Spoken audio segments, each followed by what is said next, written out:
Unity is strength. Make we reason. Make we talk. If we see corruption in any shape or form, we're going to highlight it. Make we talk. Jeffrey Tavares represents yard and broad and the entire diaspora.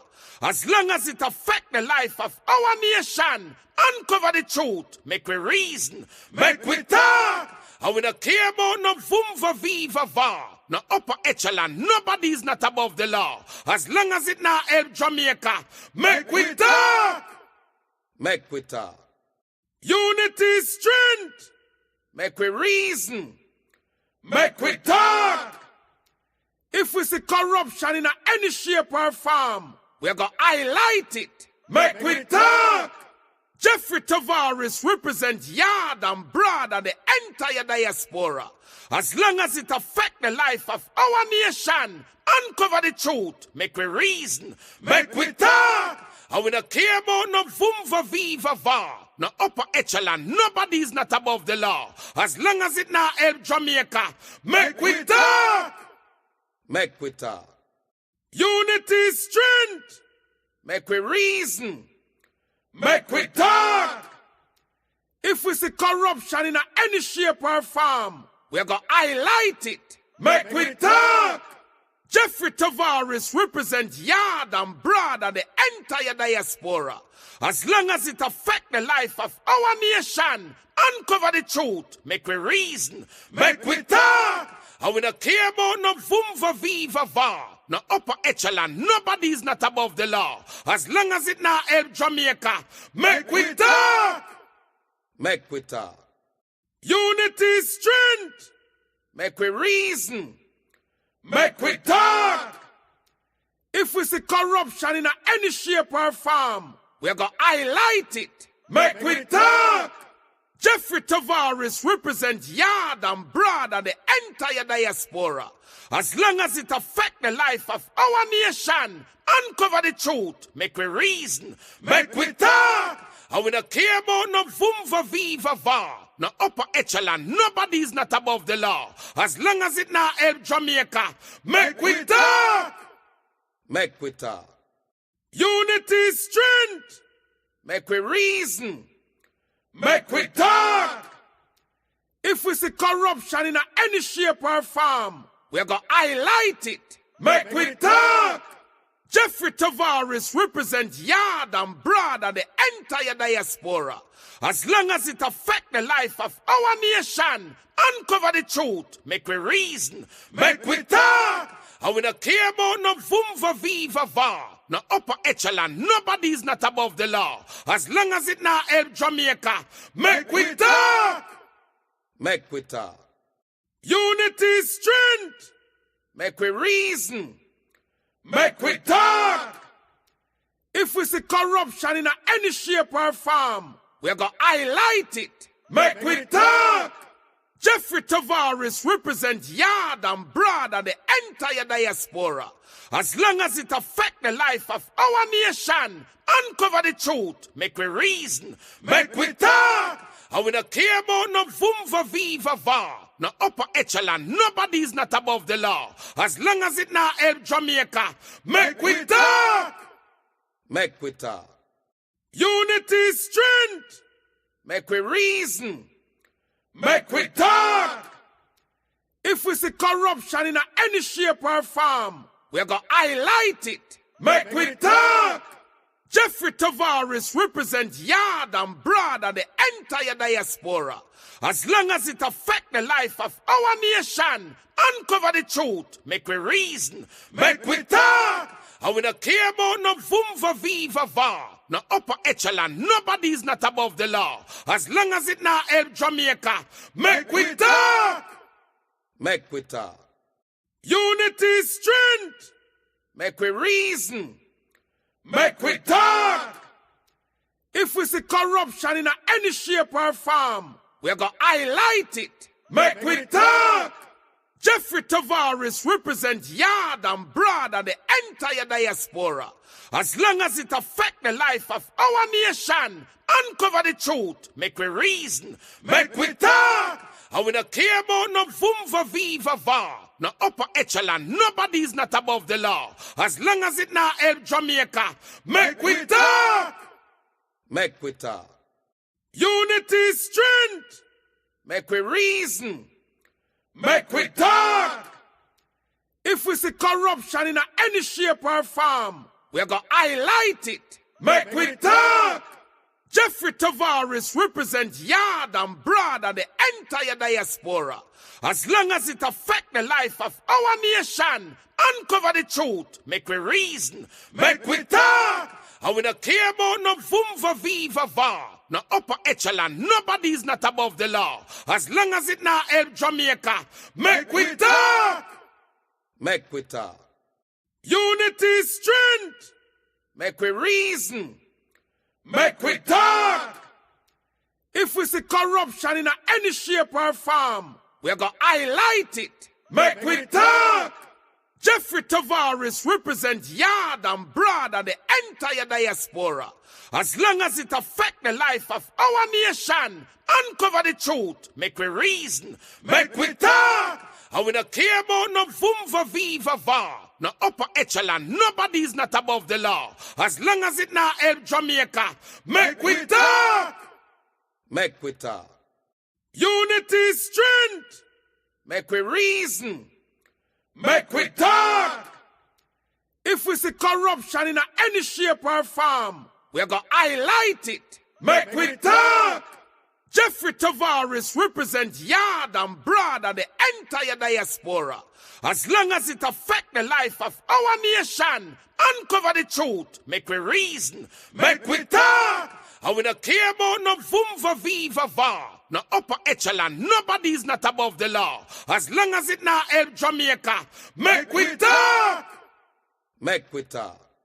You. Good evening, good evening. We're listening and watching from around the world and the Eastern Caribbean. Welcome to another edition of the Make We Talk program with yours truly, Jeffrey Tavares. This evening, I will be speaking to all those who are in the chat room. All those who are in the chat room, welcome. Share up this live feed because we have a program, a very interesting and delightful program for you this evening. And I want you all to make sure that you are on the program with us, to make sure that you tell everybody about this program. It is now 7:45, 6:45 in Jamaica, 7:35 rather, 6:35 in Jamaica. At 7 o'clock Jamaica time, my guest will be coming on at 8 o'clock our time. And my guest will be the Reverend Al Miller from Jamaica First Movement. And my other guest will be Robert Rainford, General Secretary of the Jamaica Progressive Party. They have joined alliance to form a political party to contest the upcoming general election. And we're going to speak to those two gentlemen this evening. We're going to speak to those two gentlemen this evening. I hope you all can hear me clearly. We're going to speak to those two gentlemen this evening, and we're going to ask them some questions. We have read their manifestos. Mr. Rattigan is supposed to be joining me. Hopefully he can. I know he's a bit busy. So this evening, we're going to speak to those two gentlemen about their two political parties that they have contesting the next general election, which is scheduled for September 3rd. One moment for me, please.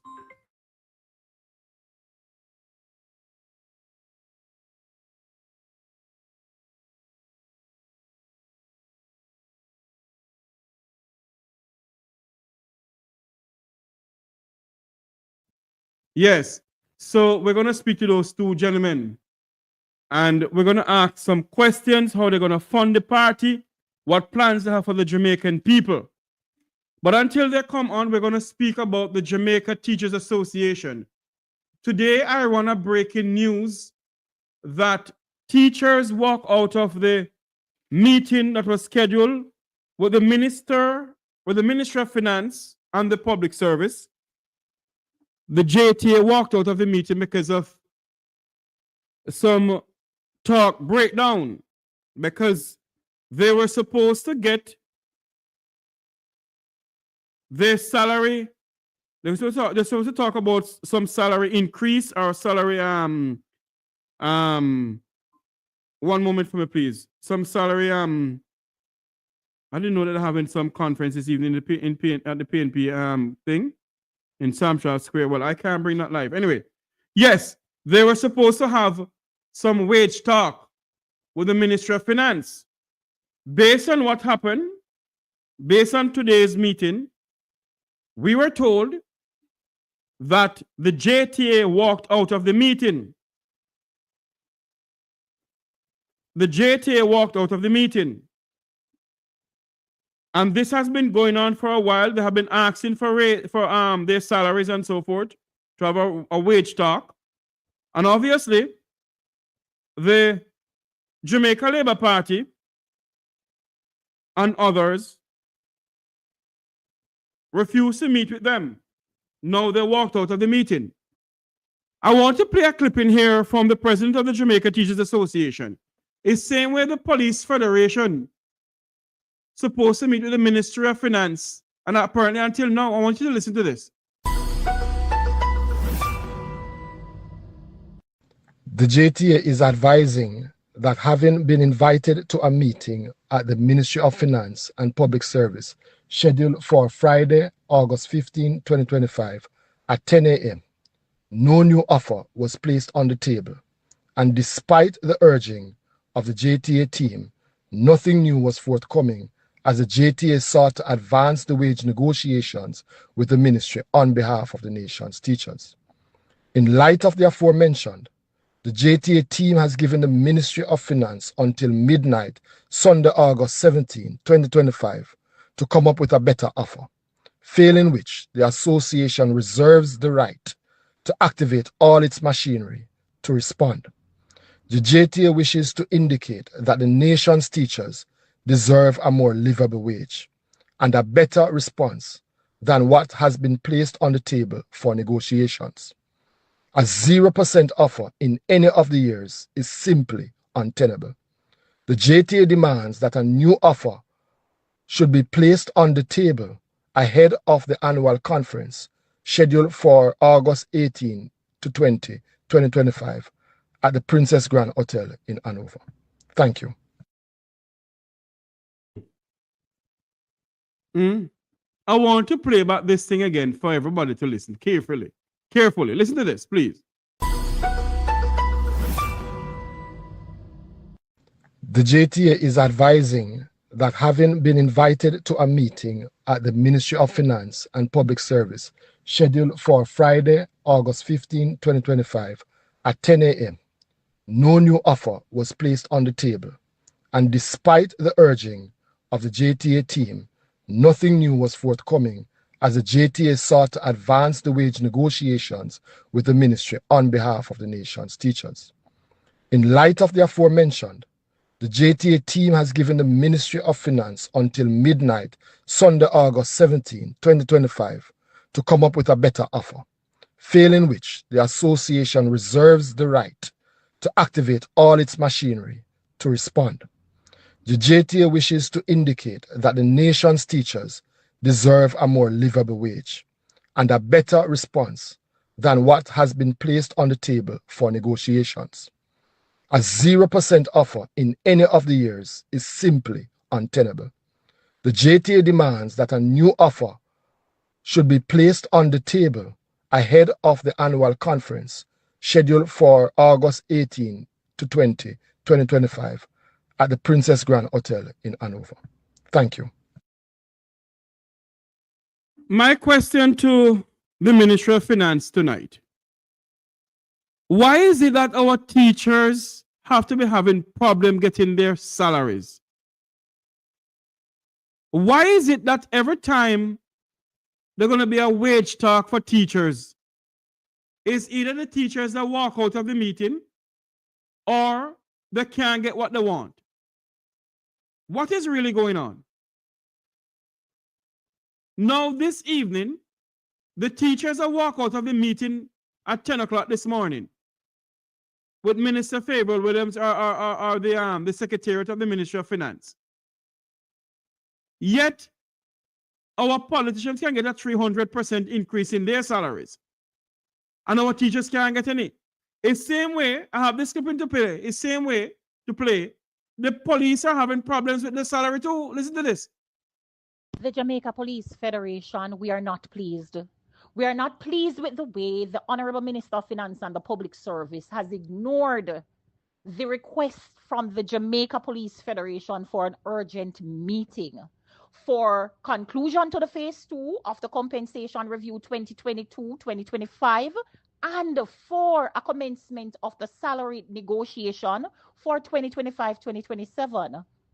At the meeting of May 6, 2025, we were told that there will be an early meeting date shared. We waited and we realized that there is another delay on the part of the Ministry of Finance and the Public Service. And a letter was sent requesting an urgent meeting with the minister on June 26, 2025. Another inordinate delay came our way and we sent another request July 25th, 2025. And it's just recently, July 29th, a response was hand-delivered to say the minister is traveling on overseas duties. The rank and file members, we are not pleased. And the rank and file members, we are very restive. We are demanding a response from the Minister of Finance and the Public Service as soon as possible. We cannot have rank and file members working so hard.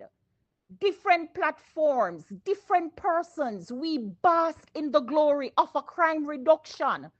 And there is an issue to meet with those who represent this result of excellence. We are demanding a meeting date. Honorable Minister, the rank and file members deserve this. We have earned it, and it is important that you listen to our cry for a meeting. We wish for the Honorable Minister a safe flight back to Jamaica. Wow. So the security forces is having problem having a meeting with the Minister of Finance. The JTA walk out of a meeting this evening or today. This country, as what the late Wilmot Mutty Perkins will always say, the center cannot hold monarchies upon the land.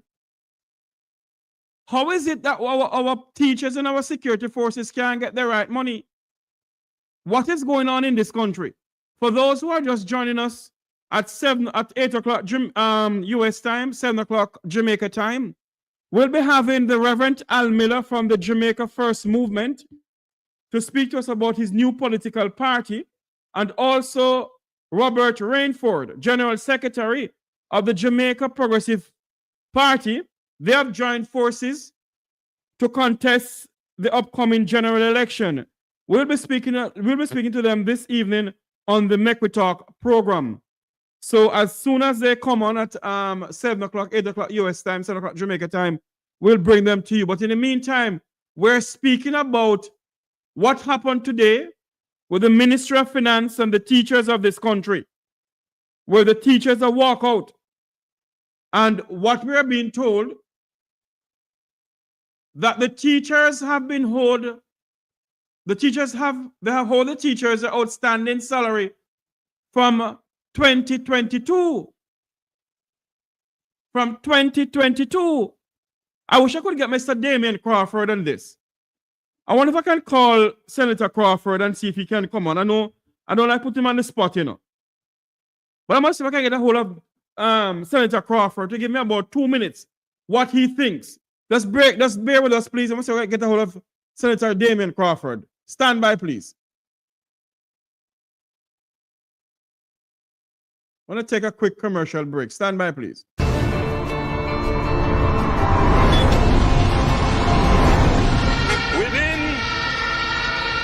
our first 100 100 days of government, we will start the legislative process to fix the date for general elections in Jamaica. So no government will be able to come and make false promises and hide the truth and tell you half-truths and trick you into voting for them, and then when them win, them throw on poison for you. 100 days. The fixed election date, still I wait for the promise to fulfill. One broken promise after another. Laughable, as we say. None of your promise not fulfill yet, boss. So there you wait. Within the first 100 days of our government, we will start the legislative process to institute impeachment proceedings in Parliament. This will add another layer of protection of the Parliament to ensure that only members of unquestioned integrity sit in the Parliament. All ministers under the new Jamaica Labour Party government will be given a job letter.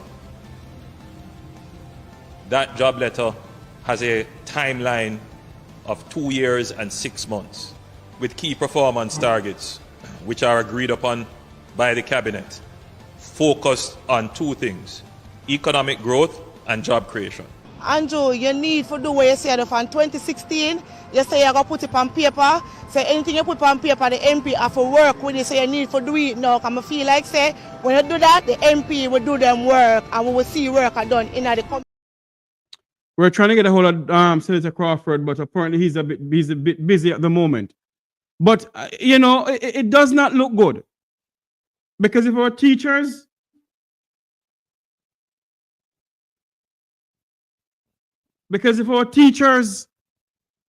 he's on the campaign trail. I'm sorry, he's on the campaign trail.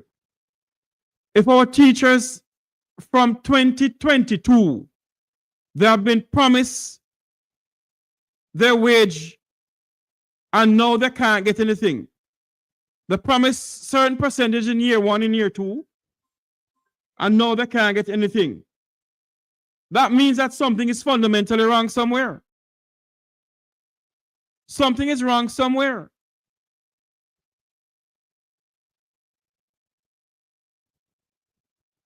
What is really going on? Teachers can't get their salary. They walk out of a meeting with the Ministry of Finance. The Jamaica Police Federation, they can't have a meeting they can't get a meeting with the Minister of Finance. What is going on in this country? The truth of this, you know, is that this country is in a really serious predicament.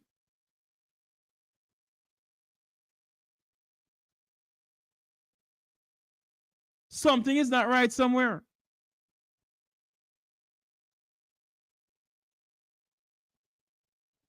For those who are just joining us, it is now 7:50, 6:50 in Jamaica.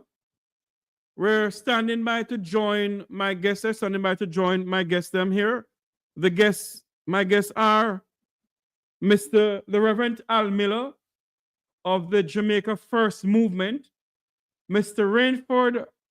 Robert Rainford, rather, of the Jamaica Progressive Party. He's the General Secretary of the Jamaica Progressive Party. We want to speak to them about why they decided to form political parties, and are they contesting the upcoming general election in Jamaica? What is their plan for the people of this country? What is the plan for the people of this country?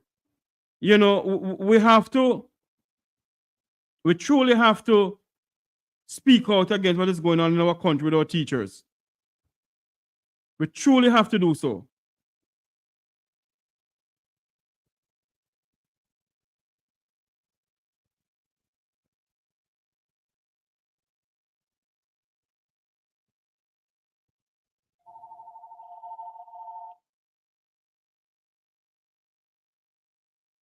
One moment for me, please.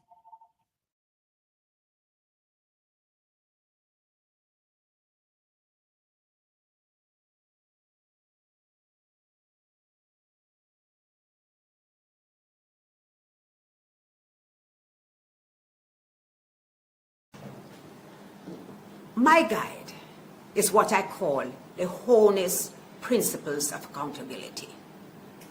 Because the honest principle of accountability was first demonstrated to me in 2013 when he called on junior minister. Yes. So we need to know what is really going on in this country, because it cannot be. Good night, everyone. Good night, regular girls. Good night, those who are just coming in the chat room. Good night, good night, good night, good night. The public sector workers need their money. The public sector workers need their money. And this cannot be. This cannot be. The public sector workers need their money. And we need to make sure the public sector workers get their money.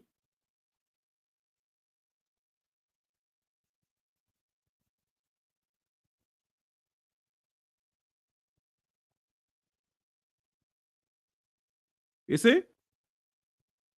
That is why we in this country, we must not, as Jamaicans, we must not stand idly by and allow the nonsense that goes on in this country to continue.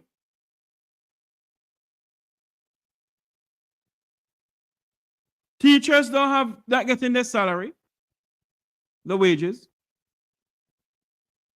The police not getting theirs. Pretty soon as we hear that the public sector is at a standstill. Because if you listen to what the JTA president said a while ago in his news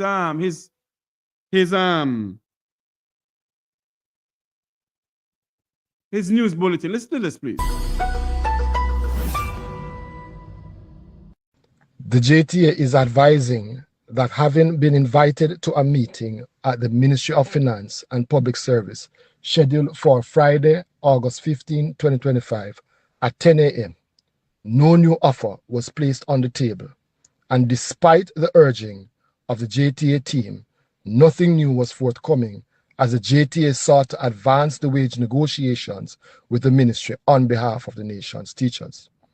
In light of the aforementioned, the JTA team has given the Ministry of Finance until midnight, Sunday, August 17, 2025, to come up with a better offer, failing which the association reserves the right to activate all its machinery to respond.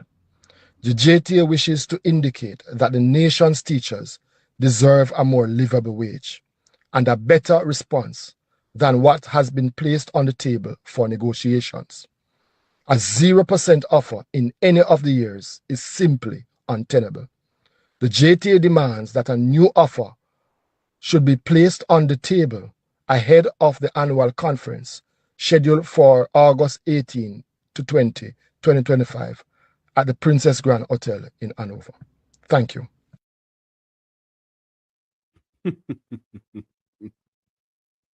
Father, I stretch my hand to thee, no other help I have but you. They walk out of a meeting, and the Police Federation is seeking a meeting with the ministry and the Minister of Finance because of their wage. They're having some wage problem. Public sector can't get meetings with the minister. That is to show you that there's a fundamental problem in this country with this administration, this wholeness administration. We're standing by to join at 8 o'clock US time, 7 o'clock Jamaica time.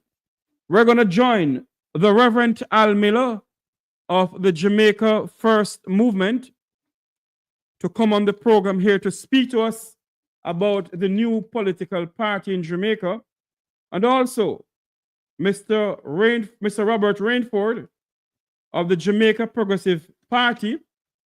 They have joined forces with each other to contest the upcoming general election in our country, Jamaica.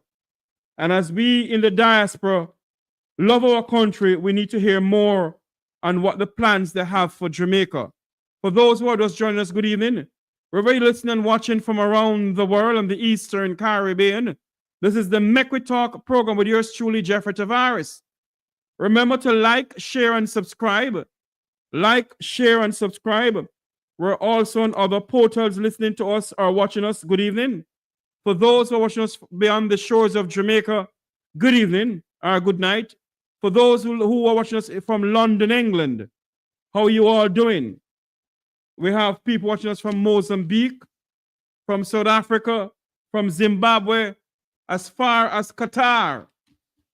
I want to say good evening to you all, good night. This is going to be a very great program this evening, and we're standing by to join those two distinguished gentlemen, Mr. Al Miller, the Reverend Al Miller, who is one of Jamaica's clergymen who continue to stand up for our country, Jamaica, and fight for the poorer class of Jamaicans and the voiceless Jamaicans. So we're going to stand by to join those two gentlemen as they come on to the program. And in the meantime, we're speaking about our teachers. I was trying to get a hold of Mr. Damon Crawford, Senator Damon Crawford, but he advised me that he is on the campaign trail. He cannot speak at the moment. So we will try and get him back on next time to come and give us a little brief comment on what he thinks is going on with the JTA and their wages from the Ministry of Finance. There are so many things happening in our country. The debating between the two political parties are still in their final. The debating commission of Jamaica are still ironing out some minor details to tell us when they're going to have the first national debate between the two political parties and who will be the persons debating. And of course, as I said before, the Make We Talk program will be streaming live from Jamaica when the time comes for this debate. And other debates that is coming up, because I know they're going to have a debate between, I think it's Minister Favour Williams and opposition spokesperson on finance, Mr. Julian Robinson. They will be coming on the debating platform too, and we'll bring that to you live. Nomination Day will be broadcasting live too. On Nomination Day, we'll be broadcasting live on Nomination Day. And of course, election headquarters is right here. The Make We Talk program is election headquarters for 2025. On election night, election day, we have live coverage. Election night, starting at 5 o'clock US time, that's 4 o'clock Jamaica time. We will start our broadcast. The official broadcast will start at that time until the last poll or the last ballot is counted. We will be bringing that to you live. So there you have it. That's some housekeeping to do. As we stand by to join the two gentlemen, it's now a minute after 7 o'clock. A minute after 8 o'clock in the land of food and water. We're listening, watching from around the world on the Eastern Caribbean. Remember to like, share, and subscribe. Those who are on the Make We Talk YouTube channel, like, share, and subscribe to this YouTube channel as we stand by to join the two distinguished gentlemen on the Make We Talk program here. We're standing by to join them. We're also standing by to join my good friend, Mr. Wilfred Radigan, who will be coming on.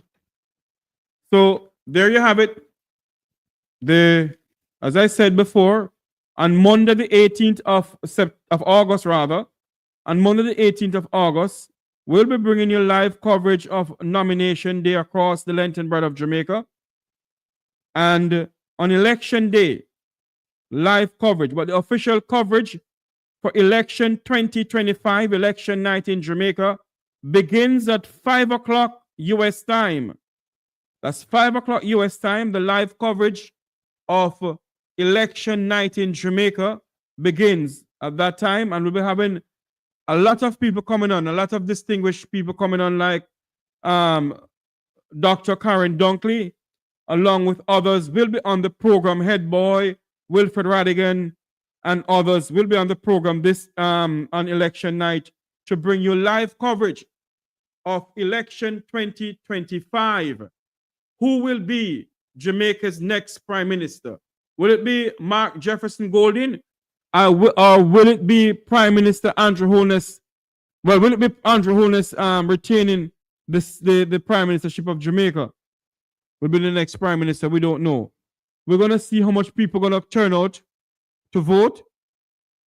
As I said on my program last night, I encourage all Jamaicans, do not sell your vote.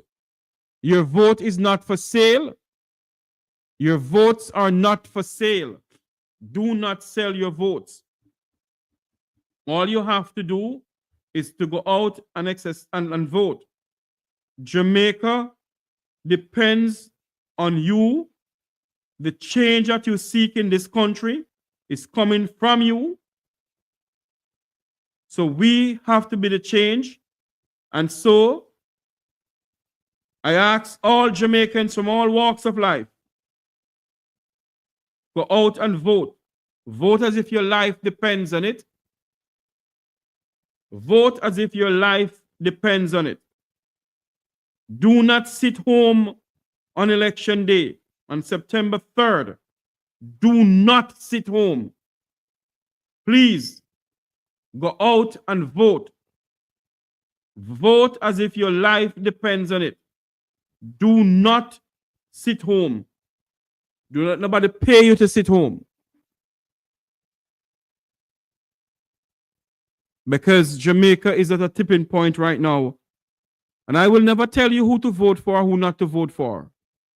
That's one thing I will never tell you on this program. It is now 4 minutes after 7 o'clock, 4 after 8 o'clock here in the United States. We're standing by to join those two distinguished gentlemen. I don't know what's going on. I don't know if they're having any technical difficulties. Hope not. As we stand by to join them to come on the program. Let me see something here. Give me 2 minutes here. I'm going to take a quick commercial break. We'll be right back. Let I get in contact with the two distinguished gentlemen. Just a moment here, please. I'm going to take a quick commercial break. We'll be right back. Let's play this. Okay. Hold on for me, please. Don't go anywhere. Okay. I think I have the Reverend Al Miller on. Let me put him up in the studio here. Good evening, Reverend Miller. Yes, sir. How are you? I am doing good. The Reverend Al Miller from the Jamaica First Movement. Welcome to the Make We Talk program, sir. Thank you so well. Make we talk for true. Good to have you. Thank you so much for having me. It's a pleasure. Yes, sir. Reverend Miller, my first question to you, sir. Why you decided to join form a political party, sir? Sometimes I ask myself the same question, but with all seriousness, this has come, it was out of the beginning of the year. At the turn of the year, I made a call to the nation by addressing the nation on Christmas Day and again on New Year's Day. Because, and before I finish that, to say the background of that, Jeffrey, is for years our nation has been going through difficult, last 40 years, we have been up and down like a yo-yo in many respects, and yet we have so much ability, we have accomplished so much in the world, we know what the capacity, the ability that the nation has, but we have never been able to maximize that because of the divisions that crept in over 40 years ago, and it has only gotten worse. So what I did in this beginning of the year was to make a call and say, look, it's time we focus on not just talking about building the new Jamaica, but let us really take the kind of necessary steps to build that new Jamaica that we've been talking about for decades. And in order to do that, critical pillar is to unite. because we are so divided as a nation from many different ways, but particularly the political divide has kind of separated us, and so it has only added to the other kinds of stuff. So I made a call to the nation saying, look, it's now time for us as a nation to unite. And so I made a call for a government of national unity for one political term, 1 5-year term, so that we would seek to find and bring together the best hearts and minds in the country, and to work together for one term to rebuild and reshape this nation in the way we all desire. And the caveat on it was, we're saying in order to do that, knowing the intensity of the opposing factions, we said, look, we would need to look at pulling together a team of what we call elders of the nation, or I use a sporting analogy, Jeffrey, of coaches. That Jamaica has not been winning because the two main political parties are divided, but they are operating like club teams, so that they are trying to win, but with all their best efforts, at the end of the day, they may score some goals, but they may even win a match, but Jamaica don't win. And what we need now is to make Jamaica win. And to make Jamaica win, we need a united team of the best, because good players are on either side, but Jamaica is not winning. So under these coaches, if they would submit themselves under the coaches and to work together for 1 5-year term to make Jamaica win. So that was the basis. And we said, we gave 3 options actually, that if you are not able to unite and come together, then would you commit that should you win the next general election, that you would be prepared to submit your squad to the same principle of the coaches, that they would just help you to work to make Jamaica win. It would not be the best fit, but because it would still have a measure of division, but we could accomplish more. And if neither would, then we said there is 1/3 option we recommended. And we said that would mean we would have to we'd have to put together a special purpose vehicle to accomplish the same objective under the coaches, but to then select the best that Jamaica has, who would be prepared to play for Jamaica, to put Jamaica first, to make Jamaica win. And because they said they couldn't work together, that's why we have formed this, what we're calling a party. We refer to it, of course, as the Jamaica First Movement, but in principle, it would have to function as a party at the polls in order to form government. But the whole heart of it would be unity. No matter what happens, it would be about getting the best hearts and mind, man, to make sure one winner must be Jamaica at this time. So that's what we have organized and what we are after. Let me ask you this question now, Reverend Miller. How do you plan to fund this party? Or this movement? Why man love ask difficult questions, Sir Jeffrey? That's what I do. I'm a journalist, and that's what I do, sir. Oh, okay, sir. Bless you. Touch him, Jesus. Yes. No. But seriously, it is like with anything we do, and for us as men of God, we make a step of faith. But we're really saying that, look, the people and donors, just as all political parties out there raise funds, it is by getting those who are committed to the vision to commit to the vision. And that is similarly what we have done.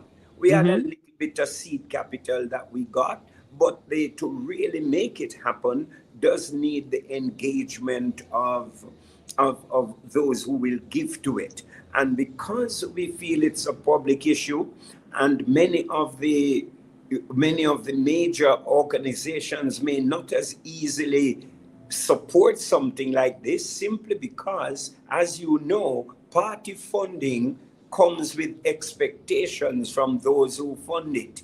Mm-hmm. And that is partly why we have the corruption and all this stuff we have going on in how we have carried on for the last 40 years. So Yes. what we fully intend to do in these couple of days, now that we are so close to an election, we are really just making an appeal to all of the citizens of the country. We say, look, if a few of us, 200,000, 100,000 of us, a few of us give a small amount of money, you can have enough.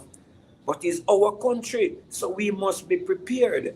And somebody reminded me that that's really what Obama did. If you recall, he had asked the American people to give their $5 and $10 to help, and amazing results it produced. So it is between citizens' engagement who will support and where we can find persons of means who will make a contribution to build the new Jamaica. So it is us who have to ourselves fund it with what we have and invite others who are committed to Jamaica to contribute to it. So we're calling on all your viewers, our Jamaicans overseas, diaspora at home. Come on, if you believe that it's time for change and we want to see a new Jamaica, put your money where your mouth is and let's work together and do it, because we have created a framework. So therefore, just let's support it and it can happen. So that's really how we see that. Not that we have a colossal funds put down, we just trust God that whatever it needs, it will come to us. And because we had such a short time, but we couldn't back off then, so it's a step of faith from that perspective, but believing that our own people, if they catch it, will help the process. Reverend Miller, Jamaicans, let me ask you this question a different way. Mm-hmm. Jamaicans heard a gentleman by the name of Mr. Patterson from the UIC came out and said that he is for a new Jamaica. He wants a new Jamaica and a new this and a new that. Mm-hmm. And it's for the people of Jamaica. Yes. And Jamaicans have donated money upon money to him from the diaspora, thousands of dollars. Wow. All right? We asked him to release the finance of the party to us, the Jamaicans in the diaspora. Oh, no, he can't do it. My question to you tonight, sir. Yes. Of all what is going on in our country, sir, where politicians are wrecking this nation left, right, and center, you are a man of the cloth. Do you think that Jamaicans have the money, sir, to assist with a political party right now? Absolutely. We certainly do when an individual who would have the heart might have it, but corporately we can. I did just a little calculation. If you say all these people gave that money, wonderful. If they ever decide to do that in the next week or so to help us, we should do amazing what we will do to turn this thing around. Because in a little bit, I'm sure you're going to ask about something else, so it will connect that. But you just hear me share with you here. In the church community alone, we have just looked at it and says, look, if 200,000 people, but even a lot of them from the church who've been crying for change, say we want change, give us $5,000. That's $1 billion, you know. And to do what we need to do, that is enough to do what all we need to do and send the kind of message and wake up this nation. So it is not really that difficult. You see, it looks so when we think how the regular political parties have done it, where they have these big donors. And like I said, that's what helped to keep us corrupt, because you are those who give you expect something in return. We don't want to. So let me ask you this question, Reverend Miller. If a Grace Kennedy call you right now, well, I shouldn't be calling the name, but if a big donor call you right now to give you $40 million, would you accept it? only on the basis is why you're giving it. If you are giving it because you want curry favor, if you're giving it because you are trying to get an edge, no, because one thing we committed to, putting Jamaica first. So we can't do anything that will jeopardize Jamaica. But if you're coming in a puristic sense and you are committed to the values to which we are committed, which is really about righteousness, truth, and justice, which our founding fathers said, this is what they were laying the nation on, then sure, I would take it because it would help us to get the cause done. But if it is for how it has been done, then I'd certainly reject it because it can't come with strings attached. You know, Reverend Miller, I know you for many years. I have spoken to you more than once on other occasions. I don't mean, you know, sit and talk to you. I've, Yes, you know, yes. said hello to you and so forth. Yeah, man. There is a lot of things that left a sour taste in my mouth and many Jamaicans' mouth. Mm-hmm.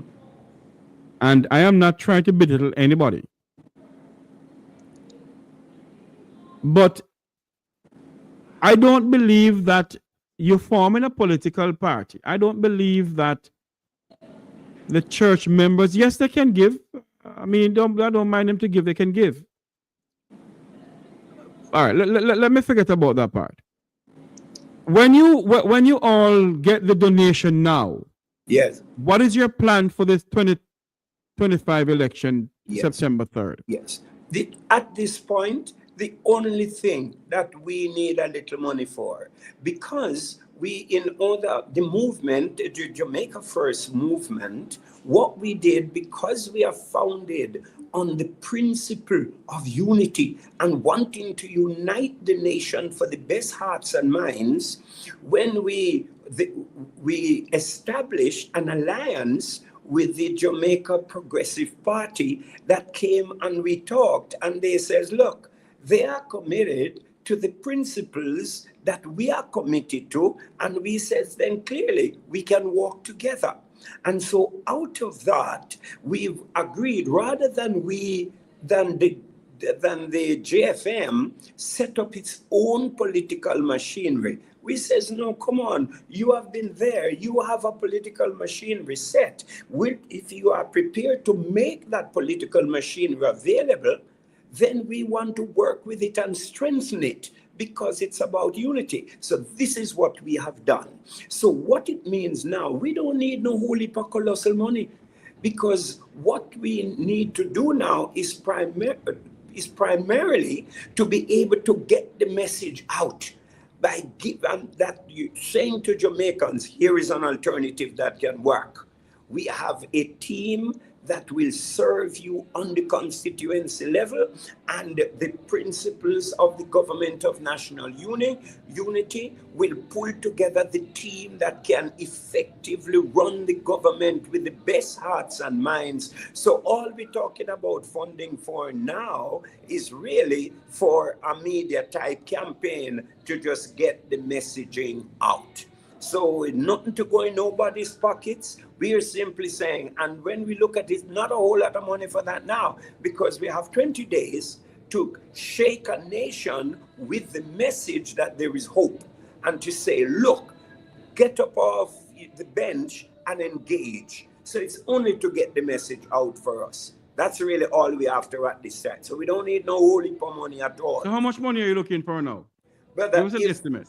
I would say easily, if we found a good $200,000-300,000 US, we could do the kind of thing that it's going to take to promote and to do that in 20 days. Because, Jeffrey, we have 20 days to let the nation know what we are recommending and to encourage them to go out. Because we have, with the support now of the alliance with the Jamaica Progressive Party. I'm going to come to that to ask you about that. Yeah, okay. So that is giving us the leverage so that we can represent the entire nation and give them a chance to choose whether they want to continue down the same old path or do they want to enter into something new. What makes you think that Jamaica want a third political party or a fourth political party? The only political party in our country that came so far in my time, in my era, is the National Democratic Movement. Yeah. What makes you think that Jamaicans need a third party or a fourth party to turn things around in this country? Because the two parties that exist, it's not that we need a third party. If the two parties were doing what they ought to do by the same thing we say, put Jamaica first and build the nation in the best interest and development of all, which I have spent the last 40 years trying to do, helping them to do, encouraging them to do. But I have come to the conclusion after 40 odd years watching the system, we have become so divided and selfish, the corruption, all of this stuff. I don't want to just name them. We know them. But that has made us unable to build the kind of Jamaica that is necessary to ensure that all our people can rise up, all our people can have a real hope for the kind of education they need, they can have opportunities for success and development and see a future and raise their families, as we say. But the reality is they are not able to, because the wealth remains in the hands of the few, and the majority, which is the many, struggles and suffer. So the political culture, system, and framework has not delivered the hopes and dreams of our people. And this is why it needs an alternative. You see, where they have different people who think differently, who will put Jamaica first to make Jamaica win. I'm not out there because I have any interest trying to run to build a party and seeking for power. I'm not after power, if you don't mind my saying. I have enough power. The kingdom that I belong to gives me enough power, so that power is not what I'm after. We are after purpose. What's the purpose? Help to build a new Jamaica that works for everybody. That's all drives me. That's why I'm out there. I don't need to be paid. I don't need any money out of this. I'm in it to see my nation lift so that it can be justice for all. That everyone can be the best, because our nation can do that. And it's not difficult to do. Reverend Miller, Jamaicans who may hear you speak right now, they may say that you were a part of the Jamaica Labour Party for many years. I've never been a part of any political party that is cooled up here to loot somebody. I have never been a part of any political party. I have good relationships with all, because I'm only into country. Always serve the country. So I'm not a part of any. So that's an assumption people make. The closest I came to the Jamaica Labour Party was a good relationship that developed, and it would be interesting how it developed, but with Mr. Bowling. You see, and that was good because it gave us an opportunity to be able to talk and be able to, and it's my job as a man of God to speak wisdom if you get an opportunity in the ears of those who sit in power.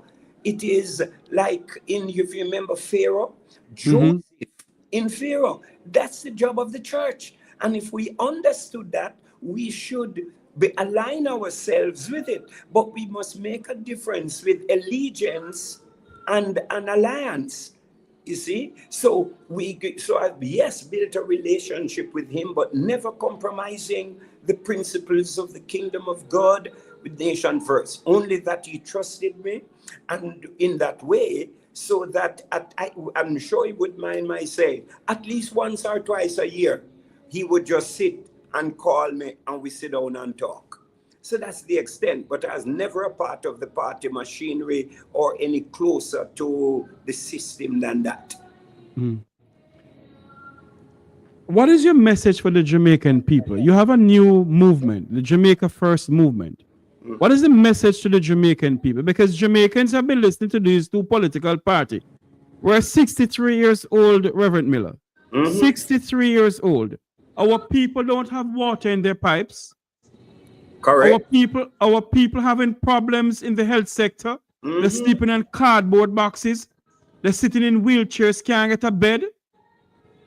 So what is your message from your party to the Jamaican people for them to come over and say, okay, yes, a Reverend Al Miller can do something to change the fundamental life that we face in this country? All of the things you just mentioned is the reason for our existence.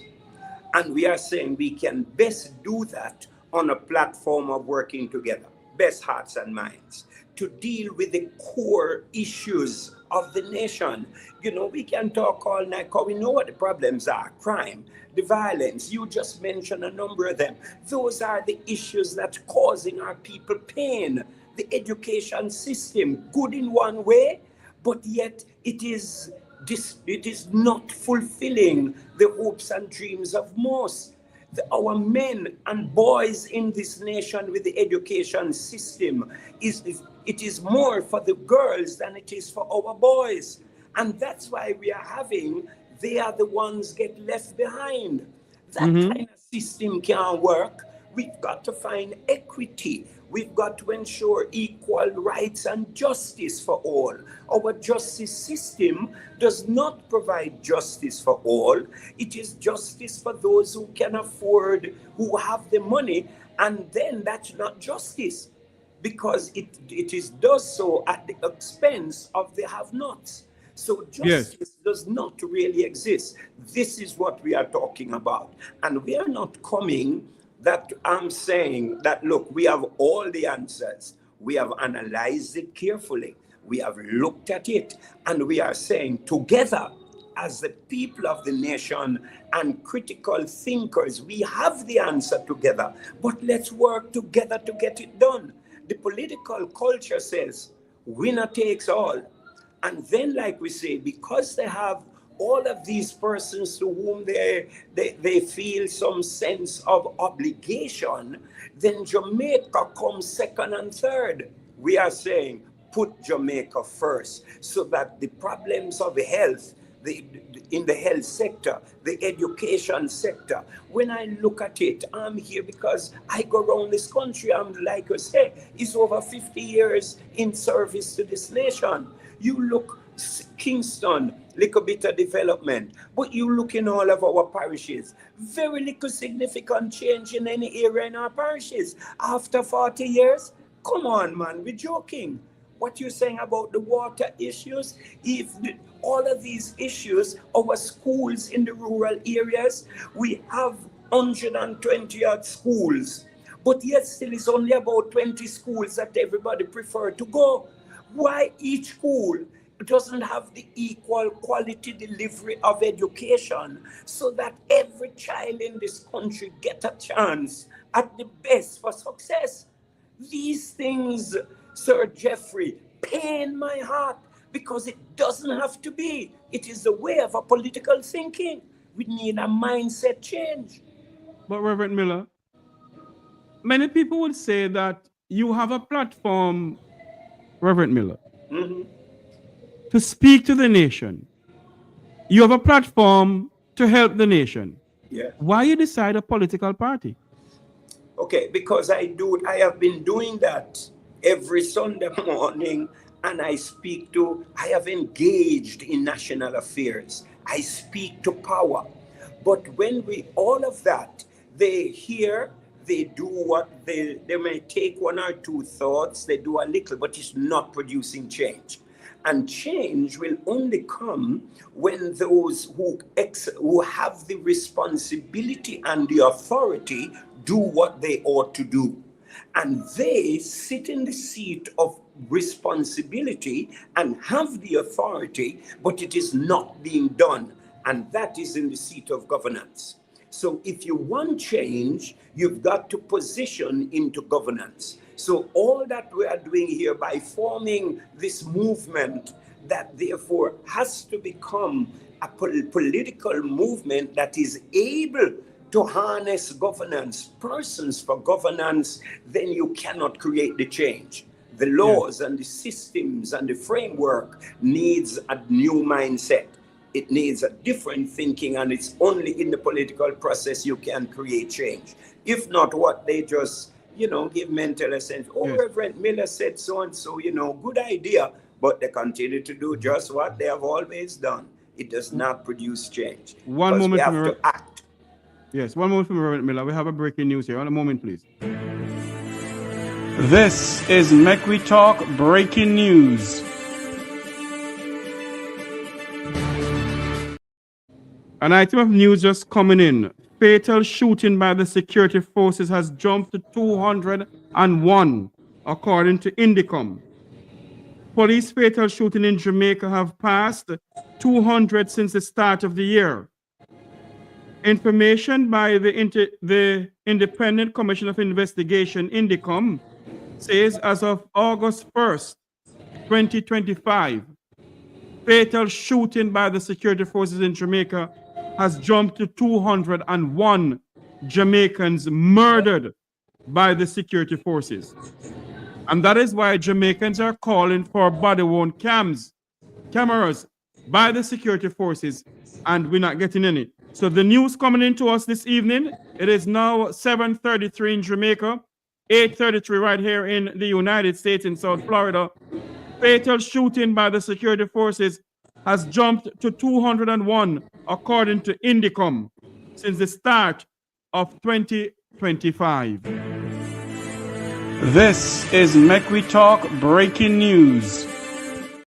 That was Make We Talk breaking news. We're going to go back to normal programming here. We're speaking to the Reverend Al Miller. We're supposed to have Robert Rainford of the Jamaica Progressive Party. I haven't seen him. I've been trying to call and no answer from his phone. I don't know what's going on. He promised me faithfully he will be on. Reverend Miller, I want to ask you this question now. Why you decide to join forces with the Jamaica Progressive Party?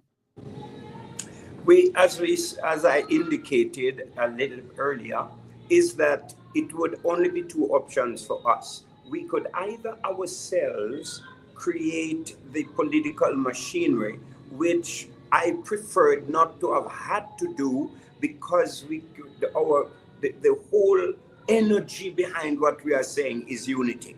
Mm-hmm. And here was a political party who had invited the existing main parties. They were not prepared to unite. So because we had asked all the parties, and the JPP said, look, their values and what we were saying aligned. And we said, wonderful, then let's walk together. And they were gracious to come to the table. We sat, we talked, and we see where we could find the alignment, and it fitted. And so we said, come on then, let us not recreate the wheel. They have a good basic machinery, only needs strengthening.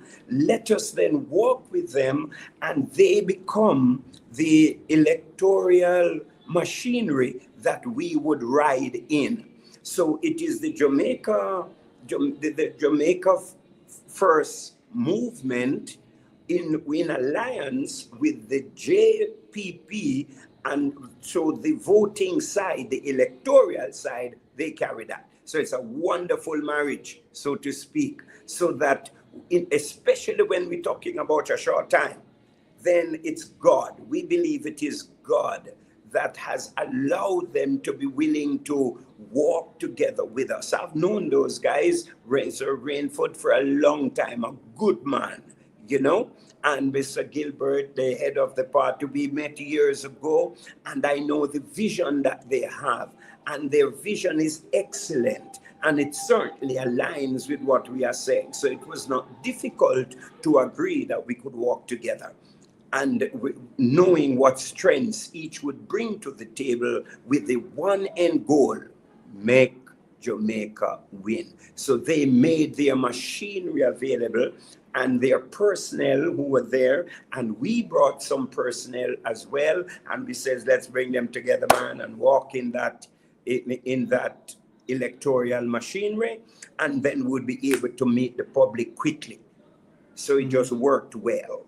Have your candidates ready for the all 63 candidates ready?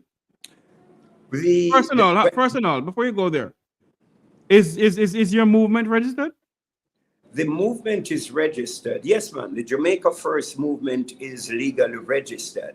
The political, what it would need to register for the electorate is what we would have done had we not forged this relationship with JPP. So they carry the electoral arm. So when they go to... So the JPP is registered as a political party in Jamaica? Correct. They are registered as a political party. They are a political party. And so, whereas what we are saying is, in the principle, if you understand what we have been saying, a government of national unity, we are talking about for 5 years, to do what we want to do, which is in the 5 years to heal the divisions of the nation, to relay the foundations of the nation, and to set new paradigms for the future. And so at the end of the 5 years, the movement, the Jamaica First, will dissolve because purpose would have been achieved. And we believe... So what you're saying to us, after 5 years, if you all get in, you dissolve the Jamaica First movement? The Jamaica First. But because we are purpose driven, we don't want to get caught up in power and running for power. We want to fix Jamaica with the diaspora, So what you're saying to us, that within 5 years, if you get in, you can fix Jamaica? No, not totally. No. You begin a process, but you would relay the foundation strong. And we believe that in 5 years, everybody said it can't be done, but we have sat with some of the brightest minds, and we have looked at in 5 years, you can make a quantum leap in dealing with the fundamental problems Jamaica have and set us on a path to be first world and first class, so that you create a new environment to continue the process, so that we would hope and would encourage during that 5 years the existing parties to renew themselves, to operate in a new environment, and for new parties who so desire to arise and to be able to operate in a new environment, so that we don't go back to what we have now. For what we have now is totally unacceptable, you see? And this is why there's an advantage in our minds that the vision of the JPP, they are a political party who is in it for the long haul. So they clearly would be able to be there among those who will determine the future, but we would have set the course and they would have helped to set the course, so that you'd have to go back to the polls in any event, so that people would choose. But we feel mission would have been accomplished. Reverend Miller, Jamaicans may have been saying, or they say now then, because so many problems happening in our country, 3 trillion unaccounted for. You hear nothing from the churches in this country. You hear about 28 dead babies in this country. The church is silent, Reverend Miller. You hear about, right now, Indicom is stop counting. Indicom is saying 201 Jamaicans have been murdered in this country by the security forces, sir. And the churches in Jamaica is silent. Why now, Reverend Miller? All what is going on in this country, sir? We haven't heard your voice on it, sir. Well, no, brother, I speak every week on these issues. Yes, you speak in your church, sir. You speak. Hold on for me, Reverend Miller. Let me just hold on for me, Reverend Miller. I am hold on television every week. You're on television every week, yes. Every week. Well, that is good. And I speak in the public sphere on it, and some of the church speaks, but I'm agreeing with you. I am one who complained that too, that the church is not in the forefront of the cause of the people as we ought. And I don't want us to get off today as why, but it is unfortunate that we have not done as much as we could. If we were being who we are supposed to be, Jamaica could not be how Jamaica is. But there is too few of us. And this is why I am doing what I'm doing now. because that half of that church, which is part of the problem, do not believe that we ought to engage in the affairs of the nation in that kind of way. They have relegated church, unfortunately, to be within the four walls. That's why I don't talk about church in that way.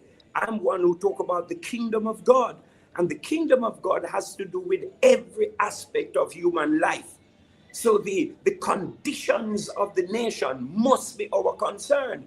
But many Christians and churches, they are concerned, but they see it from a spiritual perspective, and they say we leave government to do. I don't believe that at all. We must engage and fight the cause of the poor, fight the cause of injustice, fight the cause of the health problems. But the church as a whole don't all feel as strongly about it, you know. And this is why, even what I'm doing here, I'm calling the church. I think I sent out a news release today that is reminding the church, come on, if we want to create the new Jamaica, you've got to get up and help, because prayer, and brother, I don't trust people, don't misunderstand this, but we pray and expect to see change. I want to say quite clearly that it is not by prayer that change comes for a society or even anybody's personal life. It is through prayer, but by works, because faith without works is dead. And this is why we are out there with this movement now, because I'm saying we have to do something that can create the change and not pray about it or talk about it or think about it. And hence we say all patriotic Jamaicans who love Jamaica, come on now, we're creating a framework, a vehicle that you can engage to make a difference. Let's create the change now. That's why I'm out here, my brother, because I agree with you. And I take responsibility and apologize for how we as the church have not been as strident in some of the issues as we ought. You know, so I repent of it. You know what a lot of Jamaicans are saying, Reverend Miller? Can you just continue talking for me? I have Mr. Rainford calling me. Just a moment, please. Just say something. Yes, yeah. So we certainly, as a people, must rise up now, because the church has been a little too silent on the critical issues, and we can reason and argue why that happens. But even the why is not solving the problem. The fact is we are not, and the time has now come when, if we don't rise up and take a stand, our nation is going to be overrun by the same systems and structures that have held us prey for so long. So we must rise, and that's why we are out there now and saying to all Jamaicans, let us, in our own best self-interest, engage in what will bring change. Because chat can't do it. It calls for active engagement.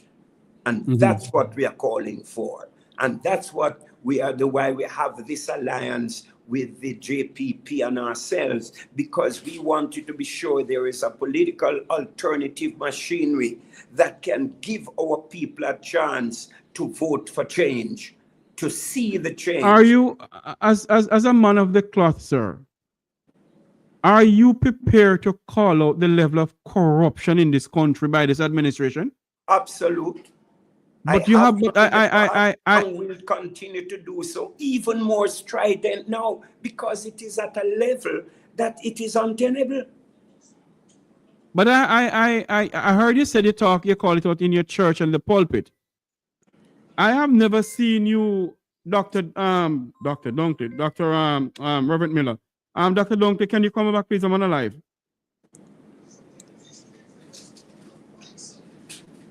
Okay, hold on for me. A member of the Jamaican diaspora want to ask you a question. Hold on for me, please. Dr. Dunkley? Hold on for me, please. Just a moment. Dr. Dunkley, there? Yes, I'm here, Mr. Tavares. Go ahead. Thank you.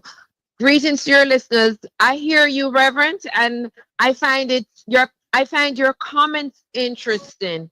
I'm curious about where has the church been?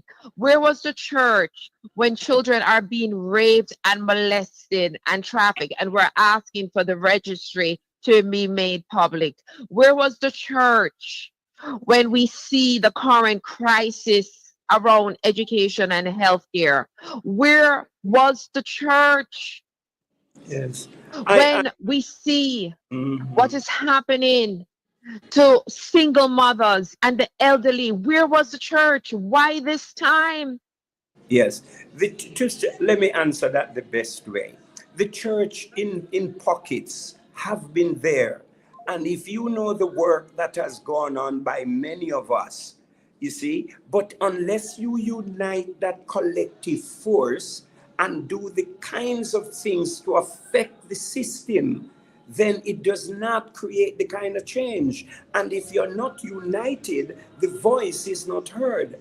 And so the kind of unity required at the church, which has the ability to make its voice heard, but like we say, there are portions of that church who feel that they ought not to get involved there. They pray about it. And that's where guys like me and many others of us have the challenge. We can't just pray about it. We must do something about it. We must engage. And so we have been engaging. That's been my life. Everyone will, it get me all in a trouble. I remember, when the nation in crisis, some people still have me off. Is me carrying the dust, because I said, and look, that is why I can't asked make the it question, sit down. sir. Hold on for me, sir. That is why I asked the question, because a lot of Jamaicans says that you're a part of the Labour Party because you are the one who took in Dudu Squawk. Could And I that give is me a why, minute hold on to for me, clear that? hold on for me, Reverend Miller. And that is why people are saying that they don't trust you, sir. I'm not being disrespectful to you. No, man, People are that's all right. saying that they don't trust you, sir. Because if you was the one who bring in Dudos, and right now, so many things going on in the country, yes, you speak out in your on your pulpit, but have you speak out to the Jamaican people? Have you come out and said that the level of corruption in this country by this administration cannot continue? The Jamaica umbrella of churches have prayer breakfast, and the normal churches up by Lawrence Tavern are not invited.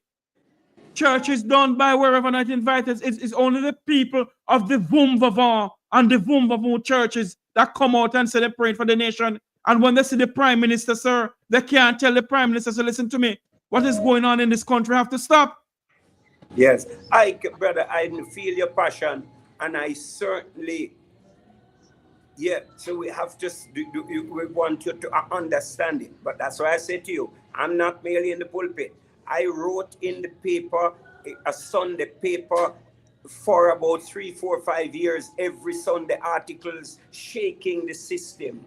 My voice is there on a Saturday morning. Like I said, I don't just speak in church. I speak to the issues affecting the nation and the people every Saturday morning as a voice. You can go on. Word Power is the name of the program. Every Saturday morning, I am on speaking to the nation on issues. And I'm out in the streets. I'm in the communities. That's why when the issue with Dodos came up, I could have been there. I had no association with the Jamaica Labour Party over that issue. I was actually doing a program we had developed called the National Transformation Program. I remember that program. I headed that up. We were doing that. I am the one who developed the program and put it together. And that's where I met Coke, because I visited every garrison community in the nation. And I think at one point you and Mutty Perkins went into the garrison too. Well, not this happened a little after Mutty, but yes, I did when Mutty was alive for a while. Right, because yes. I have been in the system out there in the trenches.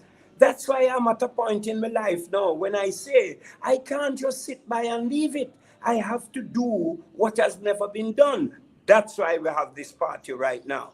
Because if you don't change the politics and you don't change the governance, and you don't change the framework of governance, we will never see change. Because if we leave it in the hands of those who have it, all we're going to have is more of the same. That's why the Jamaica First Movement exists today. Because after 50 years, Al Miller says, by the grace of God and the inspiration of God, son, if you don't go now, the future of Jamaica, we're going to continue to slide and may never recover. And this is your last chance. And I says, okay, Father, I will take the licks again. And that's so, with all the misunderstandings that people have of the Dodos and so on. And another time we can explain that. This is too important to make that our primary focus now. But that was to solve a problem. Because you know why I had to go for him? Because when I saw what it was doing to the nation, I got up and I says, who is going to stop this thing before we have another bloodbath as we have before? Look what it's doing to our scene on the international scene. Somebody must do it. Let me answer this question about the whole Dodos thing, though, as you touch on that. Was the then Prime Minister instructed you, or the then Commissioner of Police instructed you to go for Dodos? Absolutely not. Nobody knew I was doing that, except from the day that I was just about to say to you, when the place barricaded in, I said, but this can't happen. We're going to have another bloodbath. This don't make the country look good. And all we're doing is suffering. And I felt God said to me, son, you keep saying, because I prayed the morning, and I says, God, raise up somebody before this thing gets worse. God says, well, you're not somebody. And believe you me, Jeffrey, I was so convicted, I wept. And I says, okay, God. Because God says, who can do it better than you? You know all of these dons, like I says, with the transformation program. We had just completed circling the country. I met with every serious don in every community in Kingston, in Clarendon, and I started doing the ones in Montego Bay area, St. James, when this happened. And so I had met him and talked with him. So I said, you know, somebody have to do something about this. And so I will have to. So I went and got opportunity through my contacts and relationships to go see him. And when I saw him and spoke with him, he said he didn't want all of this. And he agreed with me that it's not good for the country. I went to the police, and I am the one who negotiated for a week and a half with the police high command to find a method to what's the word I'm looking for? To find an agreement that we could clear up this matter. And that's what happened. So that when it went the way it did, and a whole month he's on the run and nobody can find him, I am the one who contacted the police and says, look, I spent hours with him when we were negotiating to find an agreement that we wouldn't have had to invade, that the police wouldn't have had to go in and end up with 80-odd people dead. And I says, can you allow me to make an appeal? I made an appeal, wrote it in the Jamaican press so that he could see it. And I said to him, come on, this is not good. Give up yourself. And if you want to give up yourself, contact me, I will help. And we have the support of the authorities. The newspaper is there to attest to that. I remember, because I got caught up in Jamaica with the whole Tivoli Garden incursion in 2010. Yes. And I could move left, right, and center. I had one of my family members have to literally get me out of Waterhouse, and I was in Waterhouse with some friends of mine. Crazy. So that's why I went for him, because I said this can't work. My question to you, Reverend Miller, is this. You said that because I saw it in the paper where you appeal for him to give up himself. Yes, and that has nothing to do with politics. That is my role as a leader and seen in community. Remember, I have been doing this, reggae boys, everything. We run church league, football league, netball league, all kinds of transformational things in community. That's been 50 years of my life. And so when I asked him to give up him, he wrote to him, and somebody within 2 weeks later, I got a call one day. They said, Reverend, the man say him want to give up himself, you know, and him say it's only you and him trust right now, you know. And so, will you help him? And I says, absolutely true, I will. If he's serious, I will. And it is out of that he said he would, and I said I didn't consult with anyone except the U.S. Embassy. I called them because again of relationships. I said he wants to give up himself. Will you accept him on those terms? Because like I said, we were negotiating with the police from before. So they knew that I was going back and forth. Bishop Errol Blair and myself met there a couple of times, back and forth with the police high command, trying to find a clean settlement. And so when it went the way it did, then I did what we just said, and I went and picked him up because I say, here we're going to bring an end to this thing. And I brought him in. Nobody, no politician knew, only the embassy, not even my family, my wife, because I couldn't tell her where I go. I had to just do what I know, I had to do. And I went and picked him up, brought him in. We talked as we had met, like I said, met before, and we took him in. And so I was shocked when I heard that I was then wanted as a man of whatsoever. It's a person of interest. Although I yes, and I said, I remember that because when person. Yes, I remember that because when I heard it, I was like, Al Miller. Because somebody said to me, but Reverend Miller is former PM Bruce Golden at the time. Pastor, you advise him, you pray for him and so forth. And I'm like, correct. Okay, so when the whole thing came out, not we're drifting from the conversation we're going to have. Yes. Mm-hmm. They said to me that Prime Minister Golden was the one who asked you to figure out where Dudus was and pick up Dudus. Not at all. No truth in it. Nobody knew that I was going, except the police high command, who knew, all they knew, we had negotiated for a settlement, and then they couldn't find him for a month. I wrote that letter you said you saw, and when they contacted me, I had only, because they say it's today, Reverend. We want him to come in today. And when I tried to, I said, let me call the commissioner and check. He said, Mr. Miller, if you call the commissioner and say, no, I got to nobody, it's only you one. I says, okay, then let's go. And I brought him in. So that means the police trail you then? No, they never do. Brother, all that kind of argument, you're not a man know anything that was going on.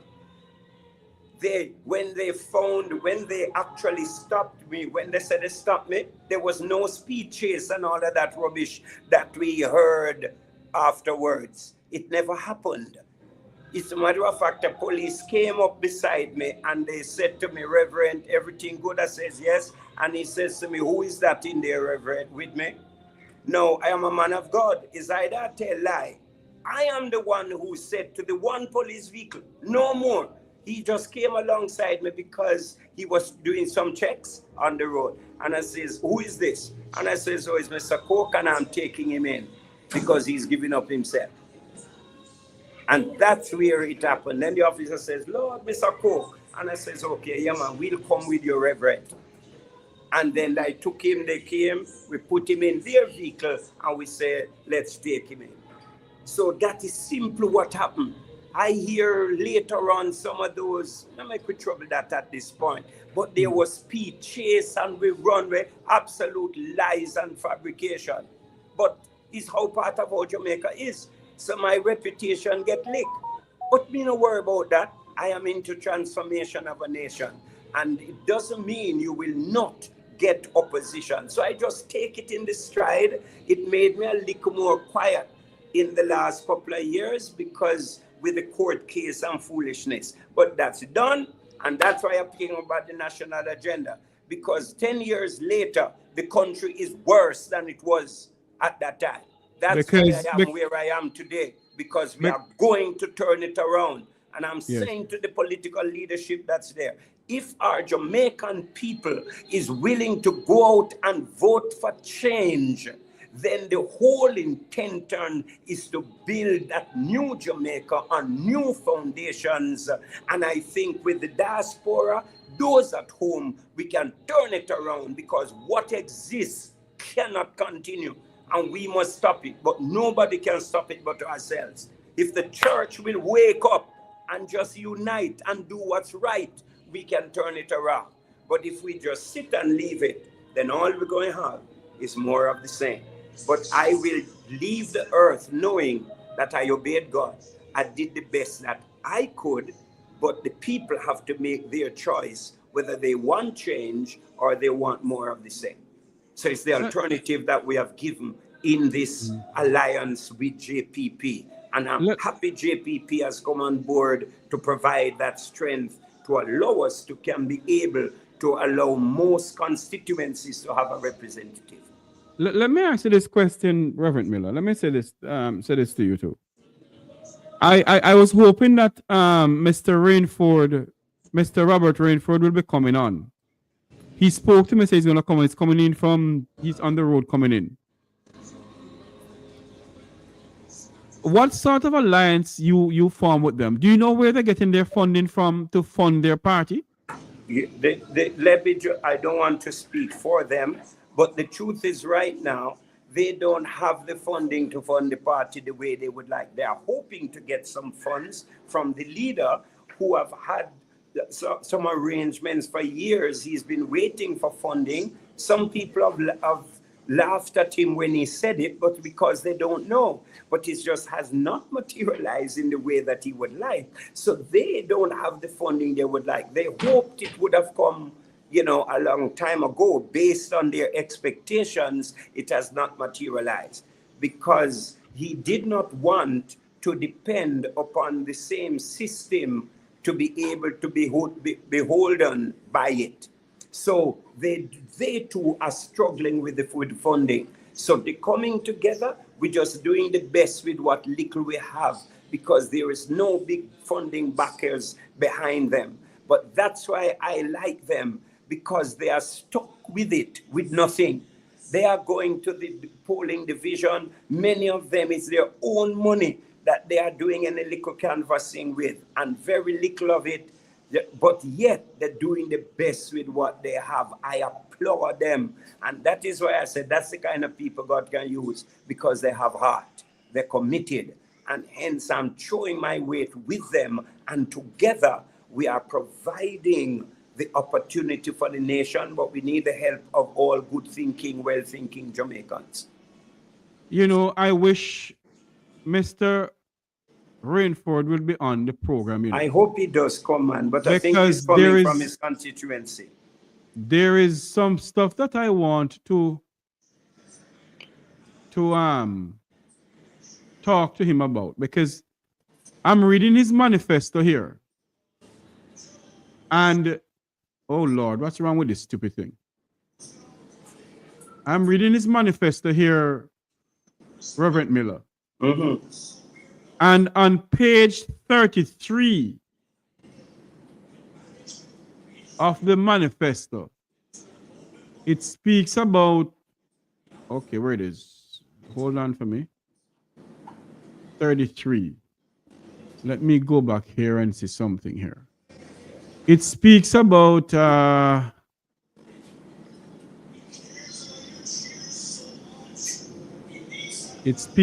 hold on for me, please. For those who are just joining us, welcome to the program. 33, page 33. I know you can't speak for them, but it speaks about introducing new tax bill, no income tax, self-tax 10%, water tax 1%. It went on to speak about a new security apparatus for Jamaica. It speaks about fighter jets, submarine, paying off Jamaica's debt. I think it says in 90 days, if I'm reading this incorrectly. Yeah. My question, though, I don't know, maybe you can answer the question, though. Why would we buy fighter jets for Jamaica? Like I said, they can better speak to it, but I want to put it in context what bit I do know. That the leader is coming from, like I said, finances that he was expecting from some other sources that he has with some relationships, and he's been waiting for it to mature and come together. So a lot of it is written based on financing being made available. And that's really heavily how that manifesto is written, so that it would not be putting more added burden on the people, but external funding would come to fund a lot of that. And it just, to my best knowledge, as he says, it has not quite materialized, but it is very close. We can't speak to the extent of it, but that's the basis that it's on. So it's not just a pipe dream in the sense of pipe dream. It is based on some arrangements he has that he believes will produce a measure of financing that can contribute significantly to help the country, especially the poor. So I think Renford, they can more adequately speak to it. I hope he'll come on the program, because member of the Jamaican diaspora wants to hear from them. A lot of people have reached out to me. A lot of people in the Jamaican Diplomatical Corps have reached out to me and asked me if I'm going to have them come on, and I said yes, and I was hoping that he'll come on. My question to you, though, does your party and his party have your candidates ready for the election? Yeah, I think Mr. Rainford shared with me that we should have about 60, roughly 58 to 60 candidates ready to represent constituencies. So they would be short about 3 or 4. So how much do you have? Part of ours, that's together. How much do you have now? How much do you have? No, what I'm saying, that is with theirs. Both. Yes, I understand that's with theirs. But how much do you have on hand now for yourself? No, if you hear what I'm saying, a number of those persons who were with us is now with the JPP, because it's under their political umbrella that we have to do the voting side, the electoral process. So it's just one team of persons out there. But there's Reverend Miller, 4 or 5 people that we recommended that came to the table with them. I understand what you're saying. So you had about 4 to 5 people. Yes, because they already had this machinery. Because we only been talking about this in the last week or so, week and a half, you see. And that's why it's beautiful that they were willing to come and make it available, and that our visions can find commonality, because they are committed to the fundamentals that we are committed to, because they are heavily Christians, many of them in their value system. So they are committed to the same principles of righteousness, truth, justice, integrity in leadership, and so on. So the synergies could work beautifully. So we are very happy with them and what they're committed to, and know that it can form the base. Because we are still saying, Jeffrey, that the principle that the Jamaica First Movement is maintaining, what we have said to the country for the last year. We are saying the principle of government on national or governance of unity that looks for the best hearts and minds. So it's not just who is in the JPP or who we have would be would form government to run the country. We are saying, let's look with this council of elders or the coaches. We're going to look for the best people drawn from wherever in the country who will make themselves available across the floor from even any of the existing parties. If there is we believe that nothing in the Constitution prevents that if a minister of government from one of the other parties is the best man for the job, nothing there stop them from you coming together and work with you. But that divisive political system, winner take all, puts party above nation. We are coming in to say, we with our council of elders and with everybody concerned will talk it through and find the best of the best that's available and willing to work with the principles and values of integrity, etc., to run the country. That's why we're going to find the best team to build the new Jamaica, because we're doing it on unity with the best of the best available. Because if they're not of our values, because we don't want the same things that has happened. So persons who think in the old way, they could not be part of this new system. Because who come now must be talking Jamaica first. Put Jamaica first to make Jamaica win.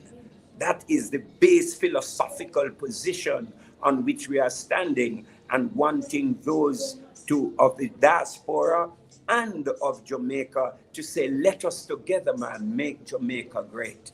Let's make Jamaica the nation that it has the capacity to be, because we can work it together and we can become all that we say we want to be. So that's what's driving us, Jeffrey. I'm going to switch away from the Jamaica First and the JPP. I'm going to go talk to you about Jamaica now. Yes. I'm going to talk to Al Miller, a Jamaican pastor, about our country, Jamaica.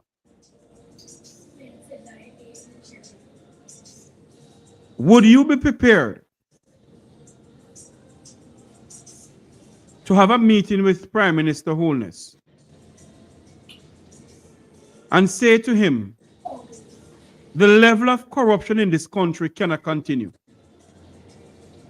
No question. I certainly would. And I would even say, with the levels of that dialogue, especially in the early days, we have had. Because I've raised it with leaders on both sides of the fence all the time. And whenever issues come up, sometimes we speak to them privately. I have been doing that for the last 30 years, guys, with some of us. Speak to them. And this is why I say again, Jeffrey, that the system has become so corrupt that they will hear and they would love to, but the system is becoming that which drives them. And that is why it has to change, because they can't manage the very system that they are responsible for. It is overrunning them because the entrenchment of a way of thinking and a culture that has developed. But yes, bro, I am prepared to do that, man. I don't have a choice. This is what we have done and will continue to do. Are you prepared?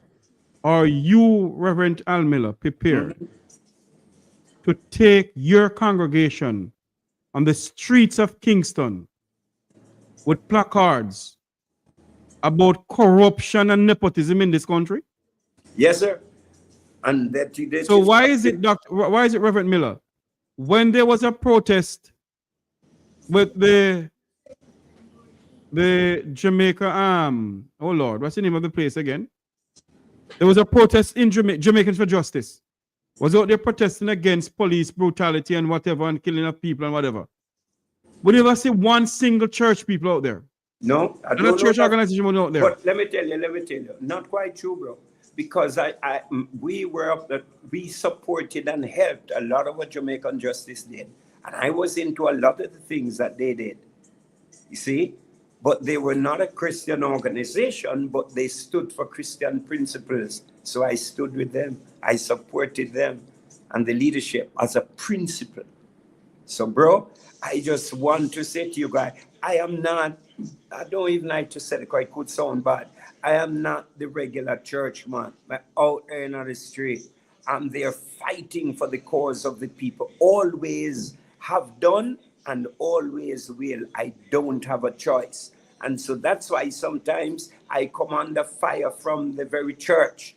I get opposition from the church because I speak to the issues and challenge the issues, because that's my own conviction. I can't do otherwise. Because like I said, I use my platform on every week.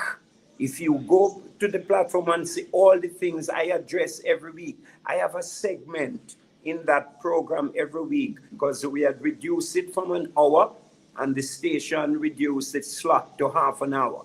So I have a 10-minute segment every week called Real Change. And the only thing we discuss in that segment is things that need real change in the country. So the police brutality, the oppression of our people, the abuse of our women, what's happening to our young men, the weaknesses in education. For the last 20 or 30 years, bro, I speak to it in that segment every week because we have television for 30 years. So every week, the national issues get addressed by me. Any hot button issues going on, Real Change addresses it every week. So our political leaders know where I stand on the issues. So is your program Real Change on YouTube? Yes. Okay. Because we put it up on the Fellowship Tabernacle Word Power. It is up there. Every week we put the program up on the Word Power. Reverend Miller, there is a thing going on in Jamaica now with some school buses. $1.4 billion spent on school buses. What's your take on that issue, sir? I must give you the honest truth. I have heard the dialogue. I understand some of it. I have not spent the time to penetrate the workability. But from what little I have picked up, a good idea. But the methodology and how it is being set out, it is fraught with problems and really need a serious rethink. And this is why I would say from the general position, it is not what you do, which is the first questions people tend to ask. As a servant of the Lord, I have learned the principles of the word of God. It is not what you, it is the big question is not what, is why. And because the why question have negative thoughts behind it, that's where the problem comes. Because it's never in the pure well-being of the people. It is very often to the benefits of those who bring it, what they will get out of it, what advancement it may be for their own cause. And therefore, these things are never carefully thought through because it's not in the best interest of the people, it's very often the best interest of the party. And you notice it has become the football of both parties. Because it's not Jamaica's best interest, they are after for their benefit to get personal allocation. Look here, man. Me no want cuss bad word, say the wrong thing, make me mouth go sleep. But it's accolades. We must be committed Jamaica first. The people's interest, the people's welfare, so that these things will be thought through carefully so that they benefit and advance the best welfare of the people all the time. Do you believe, as a Jamaican citizen, take off the reverend off your name, take off that you're a part of the Jamaica First Movement and the JPP. Do you believe that this Prime Minister is fit to sit on the ballot for the next election? When you say fit, you'd have to go into a whole qualification. Let me rephrase this over to you. Hold on for me. Let me rephrase this to you. A Prime Minister who is not certified. There are so much things going on with him now. When you say with certified, the Integrity Commission. Pardon me? When you say certified based on? Well, I just want to be sure that you see. The Integrity Commission cannot certify him. Okay, I see where you're going. Yes. So do you believe that he cannot be certified? From how many years now they can't certify him? Do you believe that this Prime Minister is fit to be on the ballot for the next general election? I would put it this way. There are a lot of questions that cause concerns. I don't know all the facts. And in our country, you're very often not getting truth and the facts.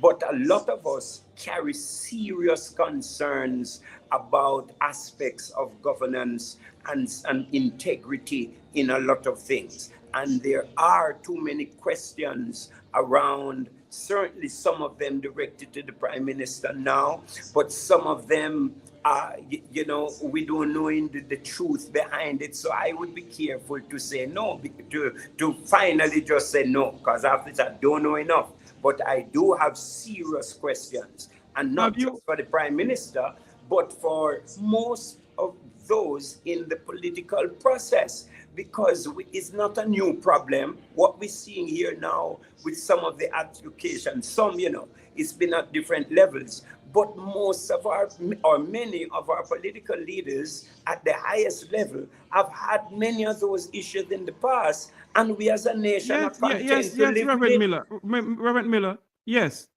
but this has never happened in Jamaica's 63 years of independence. It's happening now. Mm-hmm. And my question to you again, Reverend Miller, the Integrity Commission has put out their report. You haven't seen the report, sir?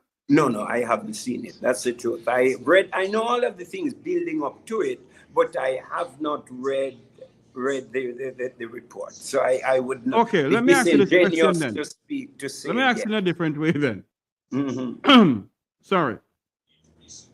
The Prime Minister is the one who helped to formulate the Integrity Commission and the laws of the Integrity Commission. Do you believe that the Prime Minister who helped to formulate the laws of the Integrity Commission should be taking it to court to strike down certain things out of it?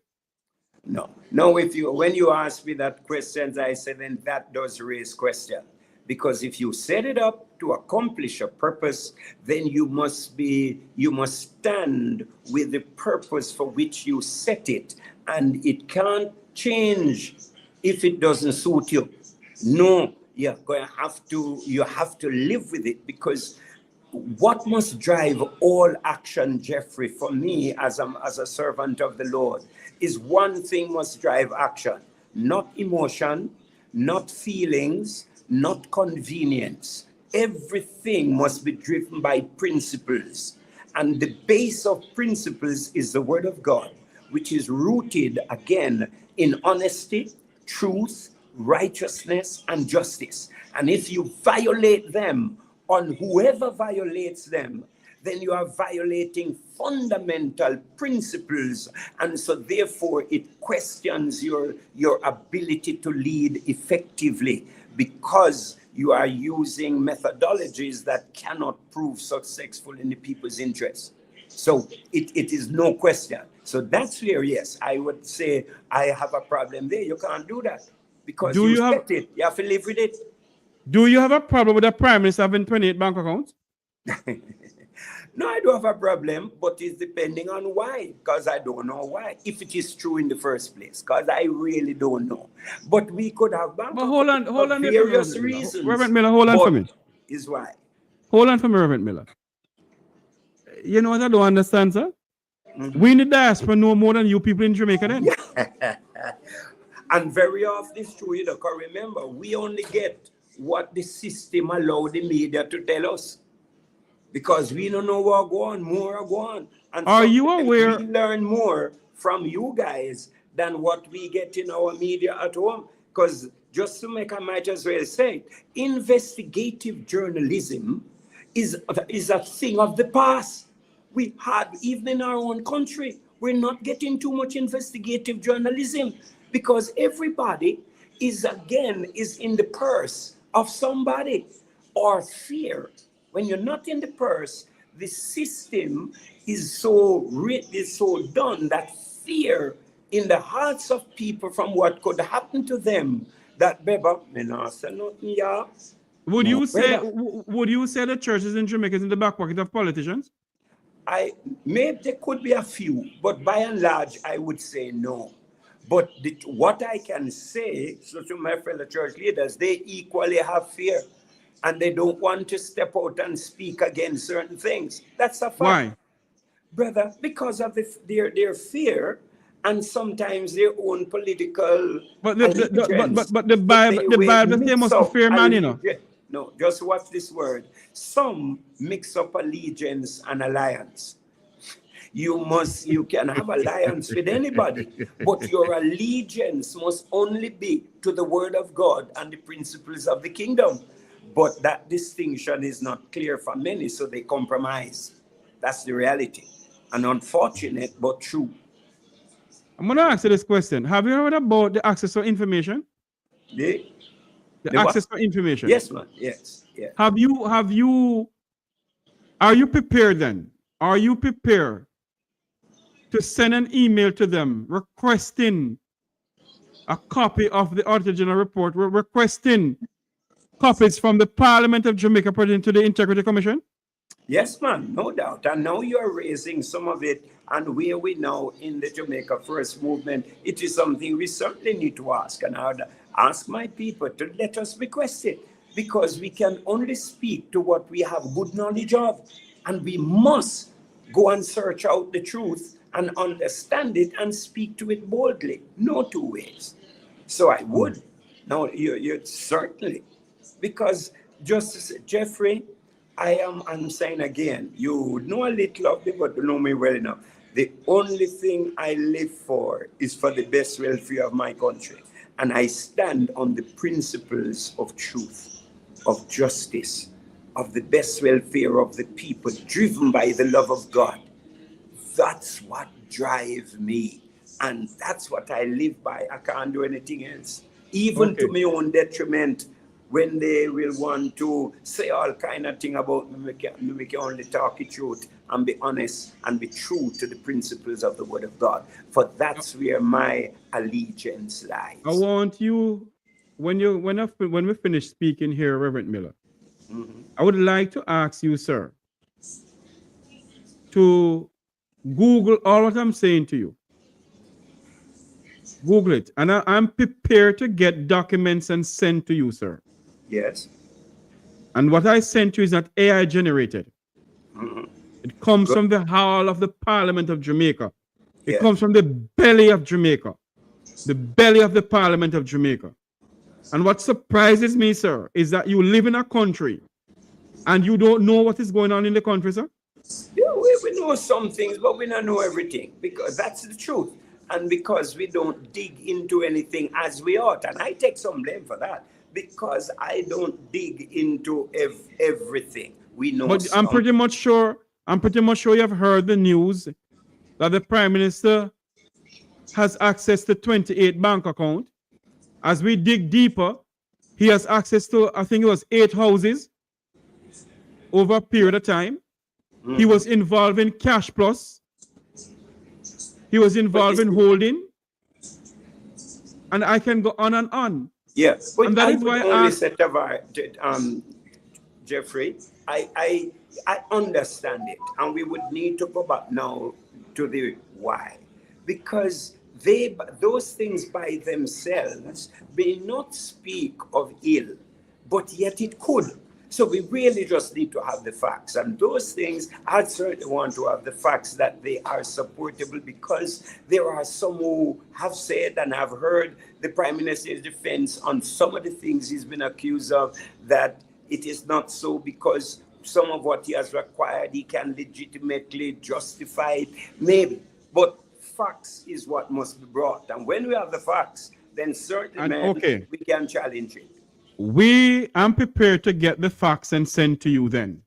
And my question to you, when you go through it, are you prepared to come back on this program and say to the Jamaicans in Jamaica, Jamaicans around the world who is watching this program, yes, who are listening by other devices or whatever, are you prepared to come back on this program and say to them that I do not believe that this Prime Minister is fit to be on the ballot for the next election? If the evidence supports that with what you will send, and we know it's truth, and absolutely would have to. Where I am now for this nation, we would have to be prepared to say that. You see? But like I said, this is why I'm after more than just that. Because, you see, Jeffrey, we can say that. But if the culture and the political culture, system, and framework that we have lived with in the nation for the last 40 odd years remains. All you're doing is shifting one person, and we have a Jamaica's phrase, young glass swap, black dog for monkey.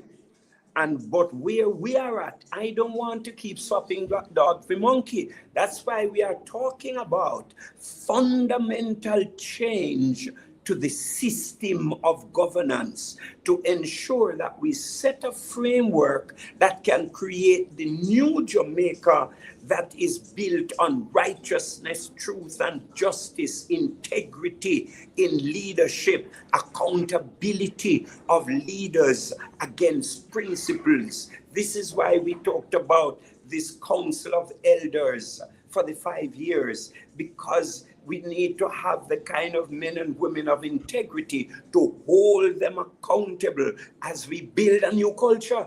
And because it's the culture we have developed and it has become ingrained. So we have to break that ingrained culture, and dodging around it don't change it. And this is why personally I'm calling for real change, fundamental change at the base, so that what you're talking about don't easily continue to happen.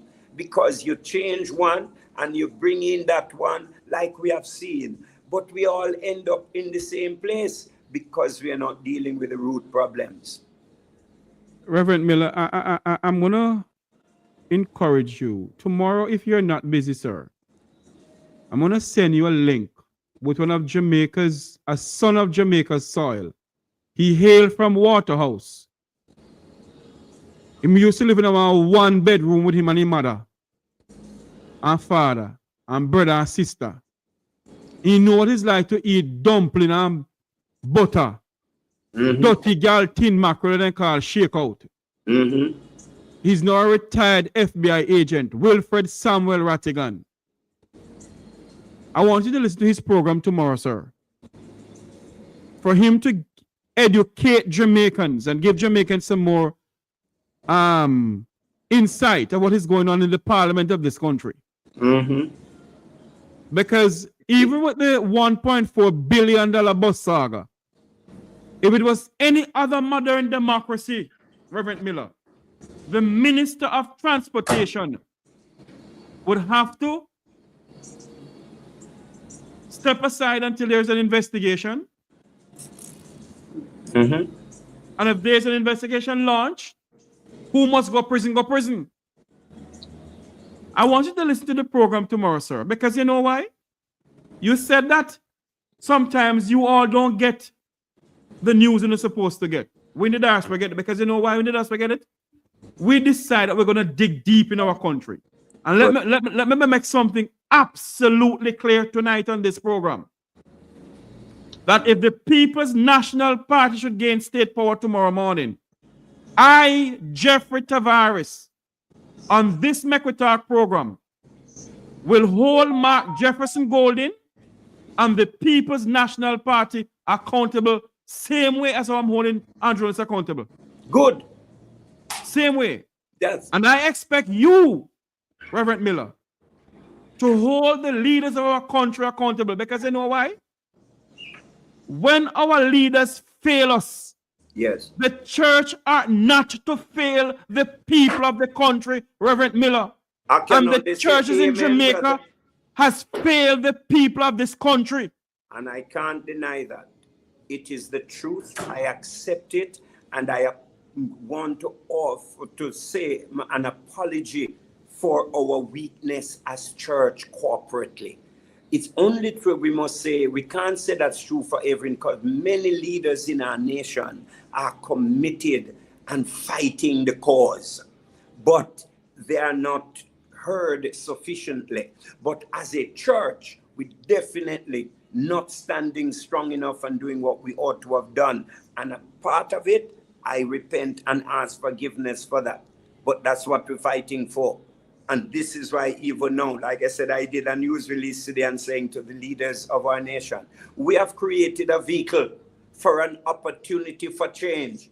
Are you going to use the opportunity? Because if we get up and go out and vote, if the church in Jamaica would speak to the very issues you are saying and say to their people, encourage them to vote for change, to go out and deal with those ingrained negative issues, we can turn the nation around.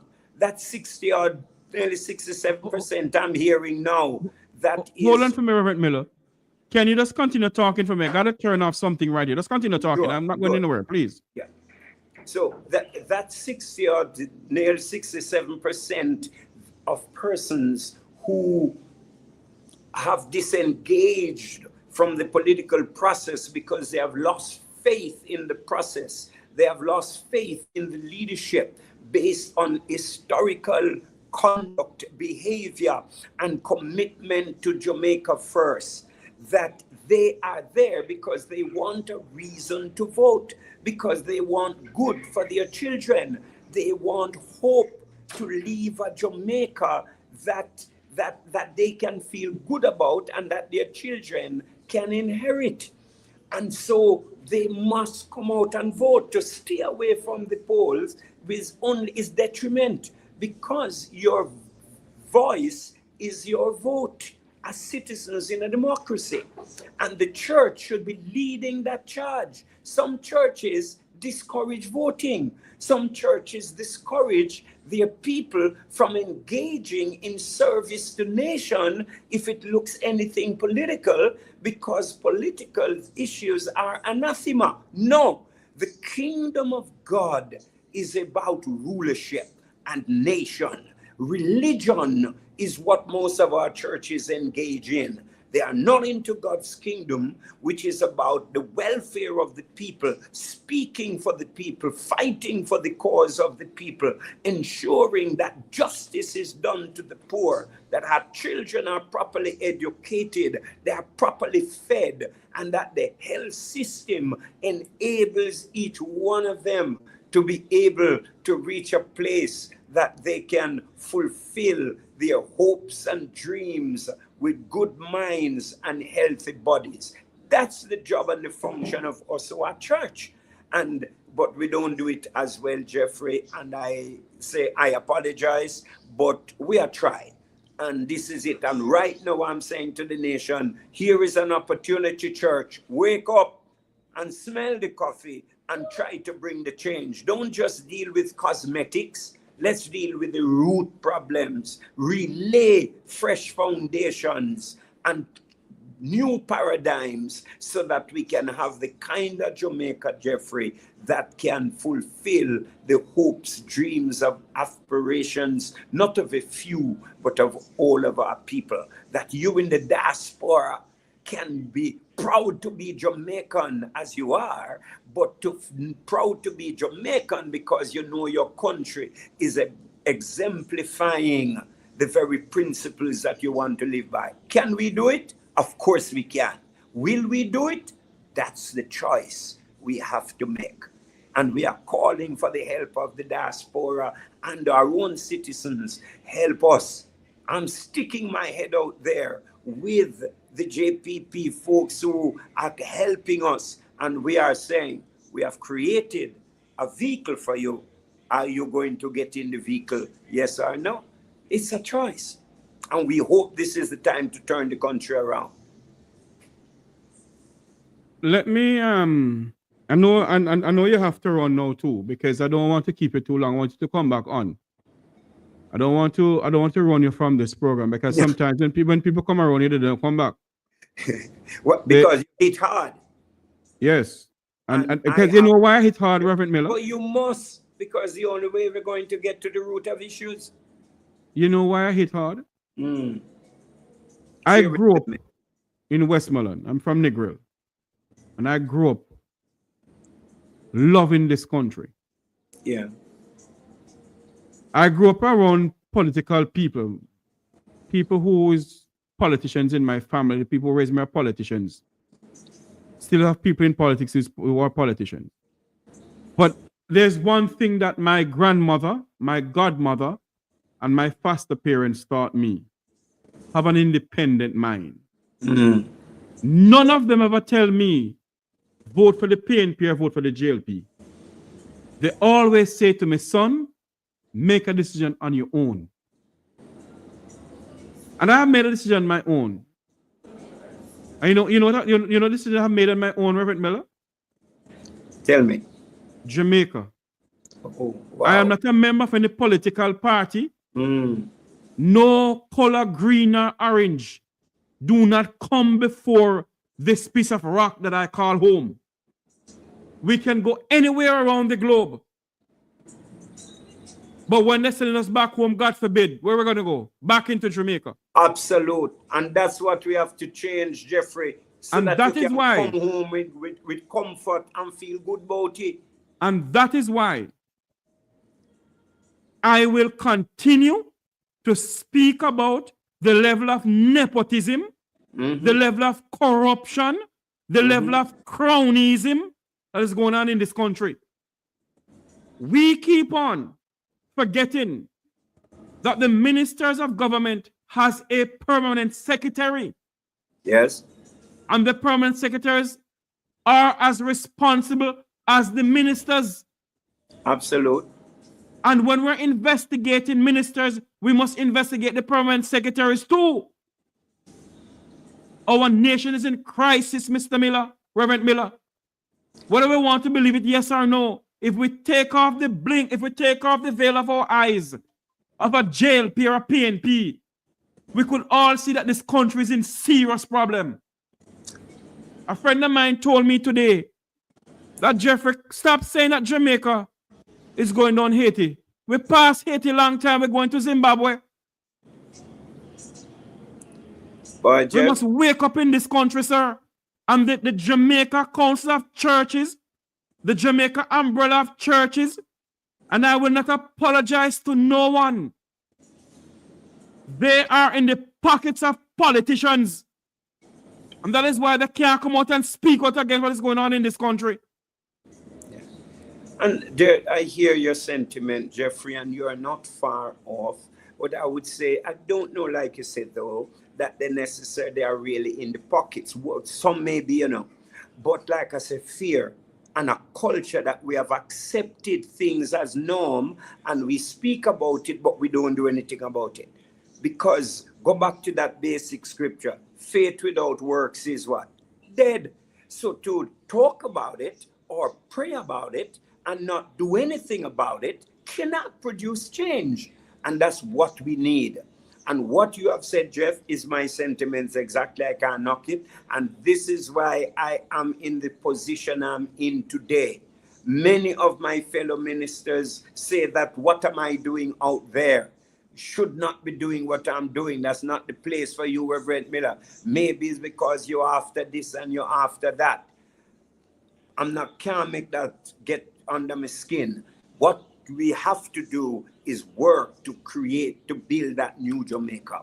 That's all drives me. I get up in the morning with that in mind. How do we contribute to making Jamaica the kind of Jamaica our founding fathers established it to be? Can we do it? Yes, I am convinced of it. Is it difficult to do? No. But is it hard to do? Yes, because those who can do something about it are content with the status quo or too fearful to engage the process and to speak truth and honesty and to do something. And certainly that includes the church, because if we were to stand up and do more than we have done, we would not be where we are today. So it's just telling us, man, we are falling short. We are falling short, but we're trying to correct it. And is that, Jeff?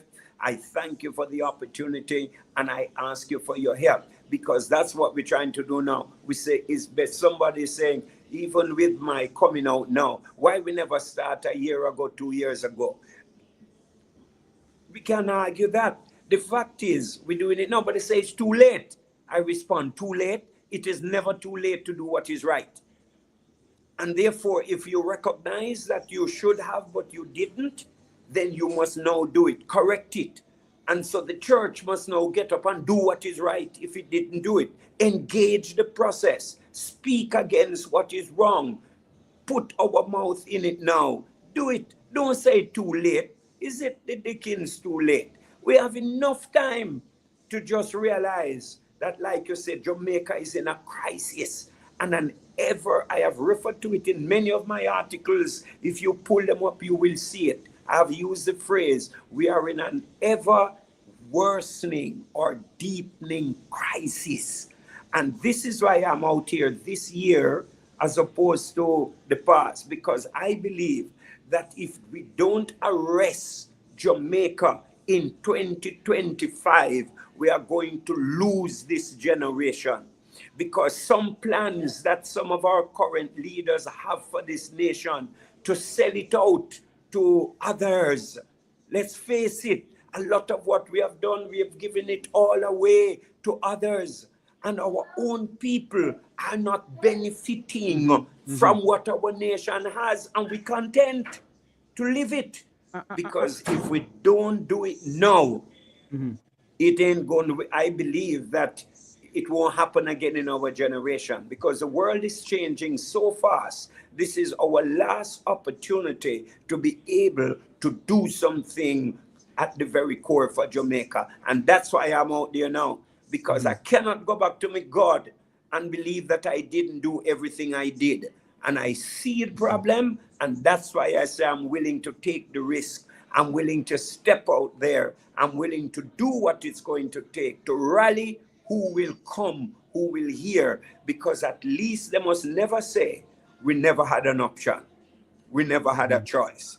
And that's what many have been saying. What we're doing here, we say you can't keep saying that, because you might not trust me for various reasons, but who else you have better out there for trust? Because my history is there to back it. I have never done anything contrary except perception. I have only served this country in every way, and our people from the poor up. That's what my life is about. And may I say now, we provide you a vehicle, take it. If you don't want to take a vehicle, then wait for a next one or go back to the old ones, and hence it are brought down upon you just like how we have it now. As we go, I want to ask you this question as we go. We're 63 years old, Reverend Miller. Do you believe that the two political parties have served this country well? Not at all. But that's exactly why I'm where we are now. We started out fairly well, you know. But for the last 45 years, every year we've been going down. So therefore, they have not. Individuals have done well, you know. We have to say they have a lot of good things. So it is not throwing out everything. A lot of good things. Both political parties have done a lot. This government here, this economically and so on, we have seen some improvement. But I am one who have said, yeah, we talk about the macroeconomics. I say, wonderful. But where is the money? Do you believe that Jamaica's not there? Do you believe that Jamaica's macroeconomic is doing well? Put it this way, in some aspects, we can't deny it's doing better than we have done. But is it meeting the needs? Who feels any better? The masses of our people are no better off than we were 10 years ago. And many are even worse. So yes, I hear the Prime Minister saying is that he's on a trajectory and everything can happen overnight. And that is true. But he's there over 10 years now, Reverend Miller. That's my point.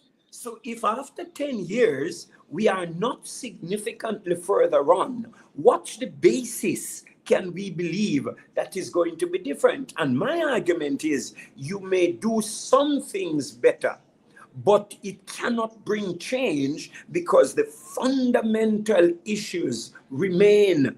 And we are not tackling those fundamental issues. We are not dealing with the issues of family. We are not dealing with the education that is developing our youth and our men and our women. The value system have deteriorated. Anything goes.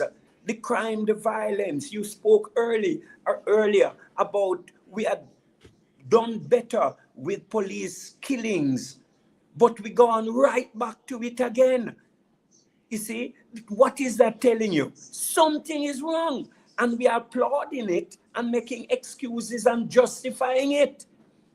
It's because there are some systemic issues that needs dealing with, and we have not dealt with those systemic issues. And I dare say, the majority of those in the present political system do not have the will, the courage, and in most cases the know-how, because the principles that inform what they do are flawed.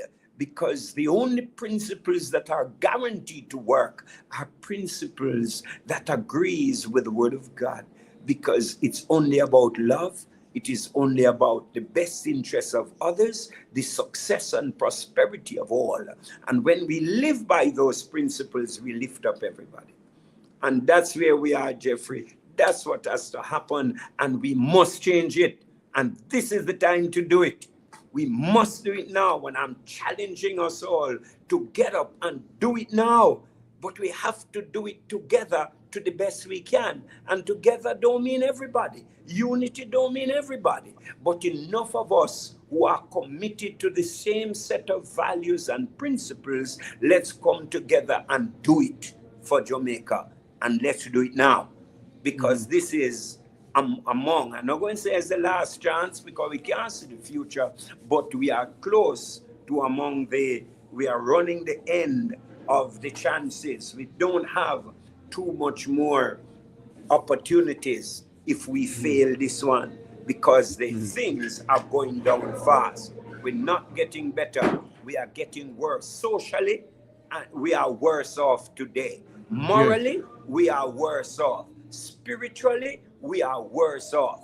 And when you hear this about the economy, but I want to make the point, wherever there is social and moral decline, where there is spiritual and moral decline, social and economic decline follows all the time. And when there is a restoration of the spiritual and the moral, you begin to see growth in the spiritual, yes, and the moral. You begin to see the social and economic begin to lift again. History proves that every time. Yes. And our problem now is that we don't have the morals right. That's why all the problems you're stating there is moral problems. Yes. And why you have the moral problem, spiritual problem, heart. No good. Let me ask you this as we go. It's the only question I'm going to ask you. We have a new person in politics. Yes, he was Minister of Justice. At one point, he was Senator under the Portia Simpson administration. He's now the president of the People's National Party, vying to be Jamaica's next prime minister. What's your take on Mark Jefferson Golding?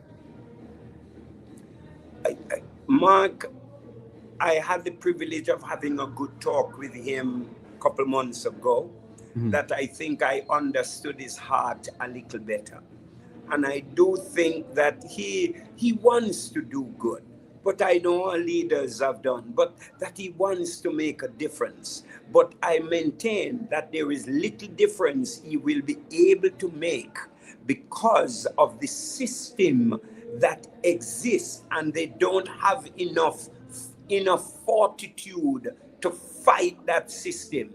And I'm not convinced that Mark is able, certainly not by himself, to fight that system that he has inherited. He has come up now and says he wants to make a difference, but these same people doing the same thing in the same old way. And unless you have an inner strength, you can't fight that system. That's why I don't have much hope for it to change, even if he has good intentions.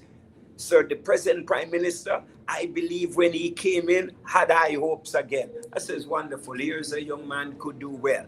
But unfortunately, with the passage of time, that system again, seemingly to have a stranglehold. So who's going to change the system, Reverend Miller? Oh, I mean, I like when you ask me that, brother. You want to get me in a trouble? No. No, man, I mean, I'm being funny there in a sense, but yet seriously. That's what, by the grace of God, the wisdom and the strength of God, Jeffrey, I am trying to do and want to pull together serious people who love Jamaica and ready to put Jamaica first. I'm saying to them, we must think differently, believe differently, and act differently. We can do it, but it needs people who have a different mind. Even like yourself, I would want to say, Jeffrey, how can you really make your contribution to create that change? Because you are talking about some of the very issues that are the problems. Let us bring them to light and then become constructive in being part of the change. You know something, Reverend Miller? I'm being honest with you tonight, you know. You see me? Sometimes I'm tired of chatting. And you know why? I believe sometimes, and his friends like Wilfred Rattigan and other people will call me Dr. Karen Dunkley, and other people call me. I say, no, don't think that way. Sometimes my wife will say to me, Jeff, you're on air, you're talking. And I don't feel what I'm talking about, because sometimes I feel I'm just chatting my mouth and nothing is being done. And because you know why? I am being told every single day that the Jamaican people are afraid. They're not afraid to come on social media and cuss you out for politicians. They're not afraid to see you on the streets and cuss you out for politicians. And when things affect them that you're speaking about, they will cuss you out and threaten you. And sometimes I keep on saying this, and a lot of people who's going to listen are going to say to me, what the hell Jeffrey talking about? I do not have nothing against the Prime Minister of this country. Let me make that absolutely clear. I have spoken to him more than once. I have nothing against him. What I am against is the level of lying, the level of nepotism, the level of cronyism, and the level of corruption in this country. And I'm sick and I'm tired of it. Yes. You know, do you know the amount of Jamaicans, Reverend Miller, who wants to come home and are afraid to come home? Absolutely. When you have politicians have money in SSL and a 60-something-year-old woman put her life saving in there and can't get it back, but politicians get back their money? Huh? Yes. Yes, politicians get back their money? Those are the things that we have to stop, Jeffrey. No two ways about it. But people who don't have a commitment to principles that forms conviction of heart and a belief system that is committed to truth and righteousness cannot act differently. And that's what we need, some new people who are committed to those principles. And I believe Jamaica have them. Plenty of them are there, but they have pulled back from the system. And we're trying to say to them, don't let your fear stop you, man. Come on, if you have something to offer, let's do it now. Let's take back Jamaica now. Let's rebuild it now. Let's pull our hearts and minds together and turn it around. And Jeffrey, we can do it. And we need your kind of thinking to help that process, to stir our people and our nation to engage. What are you trying? You're trying to put me into a political party? No, brother, no make them say me say, but not necessarily, because my call again, because many people you know why I asked you the question. Hold on for me. You know why I asked you the question? Because me come off the phone here, my wife no call me and say, hi, no. You're not going down there with it. Now you know who is the boss. Oh yes. You know, she run things. But Jeff, we want people to serve the country. And that's what the Jamaica First Movement is about. Let's find people who will put Jamaica first above self, above party, and any other interests. Let Jamaica and the people of Jamaica become your priority. based on the principles of our founding fathers and give ourselves to build it, man, with integrity. And it only need a few people. And so I'm asking for a few people can stand up with me. That is all me I say, because it feels lonely out there. So even some of my church leaders, they say, yes, Pastor Miller, Brother Al, yes, but boy, I don't know, we don't want to touch it, y'all, but I can't do that. And so I go out and take my licks, but before me, God, I must feel that I did what I could. Yeah. And all I'm doing, I say again, Jeffrey, is doing the best we can and rallying it and hope enough of us. Because it's not always the plenty people who create the change, you know. It is the few who are prepared to stand for what is right, to stand for principles and make the sacrifices, and God will honor it. And we said, this is the time for Jamaica. Let all who are committed and faithful and patriotic stand up now and be counted. Reverend Al Miller, Jamaica First Movement, one of Jamaica's eldest statesman, eldest man of the cloth of all time, who continues to speak truth to power, who continues to stand up for the poor people of Jamaica. I want to say thank you for coming onto the program, sir. And don't be a stranger now. And thank you so much for having me. Now that I know you're there, make we talk me out, because Jamaica belong to we. Make we turn it around and make them don't mash it up, brother. Make we save it before it is destroyed. And now is the time. Now is the time. Yes. Now is the time. The Reverend Al Miller on the Make We Talk program. Thank you so much for coming on, sir. And I hope I can get Mr. Robert Rainford to come on and speak to us. I will certainly speak to him and encourage that. All right? Yes. Good. I wouldn't mind. I would mind he could come on. He can't come on Monday because Monday is nomination day. Yes. Well, it all depends. Maybe he can come on Monday. Let us see how Monday go. Yes. Let's look at it and see. But Jeff, we're just fighting for the country, bro. And we just want to invite all. We want the help, and I'm telling you the truth, that the help and the support. And the biggest support. Do you have an account number can give out? Yes. I will send it to you in a minute. My people here can give you. It's not in my head, but we'll give you the account, and we want you to encourage just your audience. I can't promise you anything, because Jamaicans in the diaspora are bitter. Some of them are bitter because of a first political party that came and said they can make change in Jamaica. Plus, the government of Jamaica continue milking the diaspora. Some of them got with poor people money. Hold on for me. I have a friend of mine. I know he want to talk to you. God, that's what we're going to change by the grace of God if we get an opportunity. Hold on for me. All of that around.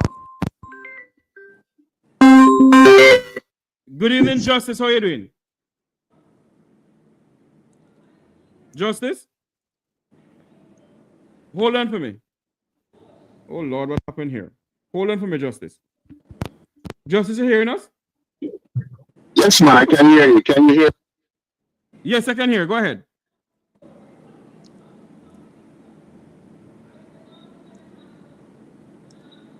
Okay, hold on for me. I don't know what's going on. Let's try something else. Hold on for me.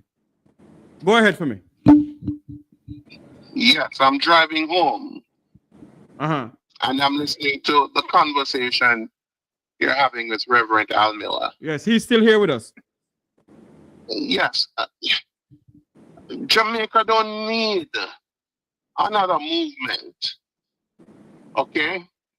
And the same system that the good Reverend is talking about, that's a system. I remember when he formed a political party that never got anywhere. It's the same system he was trying to become a part of.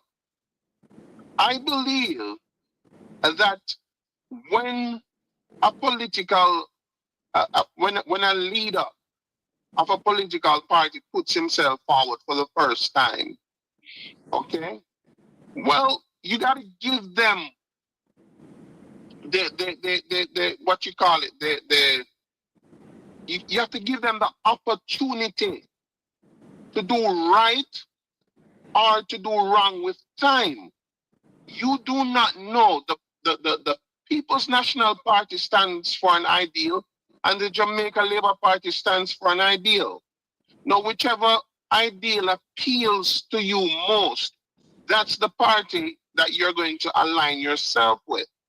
And then you're going to hope that when your party wins the election and forms a government, they hold true to the promises that they made. Well, in this case, Mark Golding has indicated that he's not making any promises, but rather he's making commitments that would lead to true change, true productivity. Jamaica has been down in the rut for too long. Am I saying that Mark Golding is our knight in shining armor? No, he may not be. But guess what? We have seen Andrew Holness and his cabinet and his merry men. We have seen what they are capable of doing. We have seen the damage that they have done to our country. And I believe to allow them to continue is to detriment.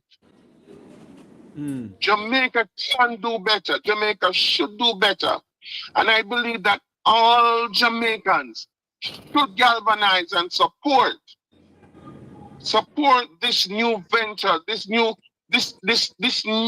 glimmer of hope that we have seen in Mark Jefferson Golding. Brother Al Miller, if you want to contribute,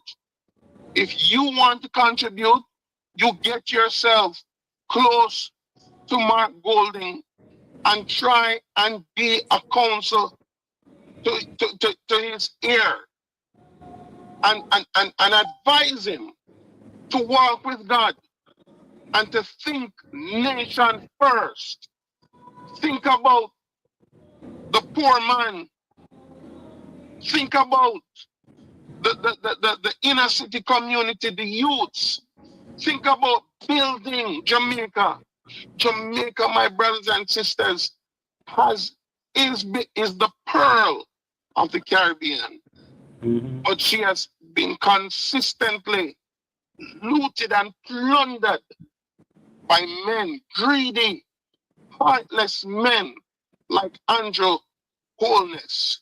And I can say that without no apology because I have seen his track record and I've seen the damage that he has made to Jamaica land we love. All right, my friend. Okay, sir. Thank you very much for calling in. I'll have Reverend Miller comment because there's something. Okay, go ahead, Reverend Miller. Comment for me. Okay. Going to say I thank the caller for his views there. And certainly that's what we want to do and will do to the degree that we are allowed to be able to speak to the heirs and to help and to support. But my only thing would say is that, look, it's the same system that exists, the same polarized system, the same strong divisions, the same system that's a winner take all. They don't speak the language of unity. They don't speak the language of putting Jamaica first. It is still party first. And those things remain. And as long as that's the the thinking that pervades, there cannot be hope of real change. You can make some cosmetic changes, but you can't transform. Transformation means a renewing of the mind, a different way of thinking, a new commitment to some principles and values that you hold dear and will not veer from them. Not many of our leaders are stating the values. They talk about the programs they want to do, but it is not speaking to the heart, to the principles, commitment, the values that is going to undergird and drive it. And without commitment to those fundamental principles that will drive behavior, then behavior changes when pressure comes, like we often see with our political leaders and with people on a whole. All of us, when the pressure comes, man, we begin to behave some ways because we have no deep-rooted convictions. And that's what we need. And hence I maintain we have a systemic problem. And if we don't change the systemic problem, you will not create the new Jamaica we want. And it just needs leadership that is committed to create a new environment that they will stick to, and we then build up ourselves and lift up to it and make it. A lot of what you have been saying, Jeff, we must raise the bar to do that. Not talk about it, but do it. But you have to have the kind of heart that's committed to it. You know, and won't get into people's heart. You have to look at their track record. And true, a friend of mine said to me a couple of years ago, which I had to just face it. Him says, Al, you tend to, you know, think everybody, think good of everybody. But him says, if a man show you who he really is, believe him. I may have asked you this question before, and I know we have to go now. Do you believe that this administration led by Andrew is a corrupt administration? I would say it's a strong language to use. There is corruption in it, and we've seen it. But to me, it is. I don't want to make comparisons, but all of the governments of the last 40 years have carried that taint of corruption. We get worse every time. So that is the problem, that the present is because we have so lived the system, we keep getting worse because we don't have the strength of character, the moral fortitude to turn away from it. So hence, no real change. So that's why we have to take it by the root, turn it back up and start afresh. Clean it and start afresh. One thing you said that resonates with me, you said that Mark Golding need to change the system. And you are so correct. He's going into a system that it is unbelievable. And this has been going on from 1962 until now. Absolutely. And you're correct. The guy has gotten worse. He's going into a system that he needs to figure out how to change it. The Reverend Al Miller, thank you for coming on to the Make We Talk program, sir. Thank you for making me talk, man. I love it. I have enjoyed it. Thank you so much. Hard licking, yes, but a good shot here, fire my boss. So we take a lick them on. Go so. Make we do it. Let's do it for Jamaica, Jeffrey. Let's do it for Jamaica. Let's build a new Jamaica, Jeffrey. We can. I'm confident of it. We can do it. No, we Let's can. do it. Thank you. I want you, when I send you the program this Saturday with Mr. Rattigan and myself. Yes, please. I would love to. I want you to watch it. Yes. All right. I certainly will. Certainly will. All right, sir. Thanks for coming on. Thank you. You're welcome, sir. God bless. The Reverend Al Miller, who is the founder of the Jamaica First Movement, a new political movement in Jamaica. Thank you for gracing us with your presence here in the Make We Talk program, sir. Thank you. Thank you so much, sir. God bless you. And to all your audience, we want to tell them thank you for listening to us, and we want to hear from them. Because what we want, Jeffrey, is the kind of right ideas, because we don't believe we have enough of all the right things to do. We want to hear from members of the diaspora. We want them to visit the website, tell us their ideas, but outside of that, we have to find ways to just find the answers to the problems and change them. But we have to do it together. And that's what we are about. That's what the movement is about. Put Jamaica first, find the answers, and let's build that Jamaica that we dream about. Thank you, bro. Thank you so much, the Reverend Al Miller, for making Make We Talk a part of your discussion this afternoon. Thank you so much for coming on, sir. God bless you. Thank you. God bless. God bless. There we have it. We have the Reverend Al Miller, who came on a while ago to speak to us. The numbers to call in is 95. Well, should I have a call in now to hear people's views? Should I?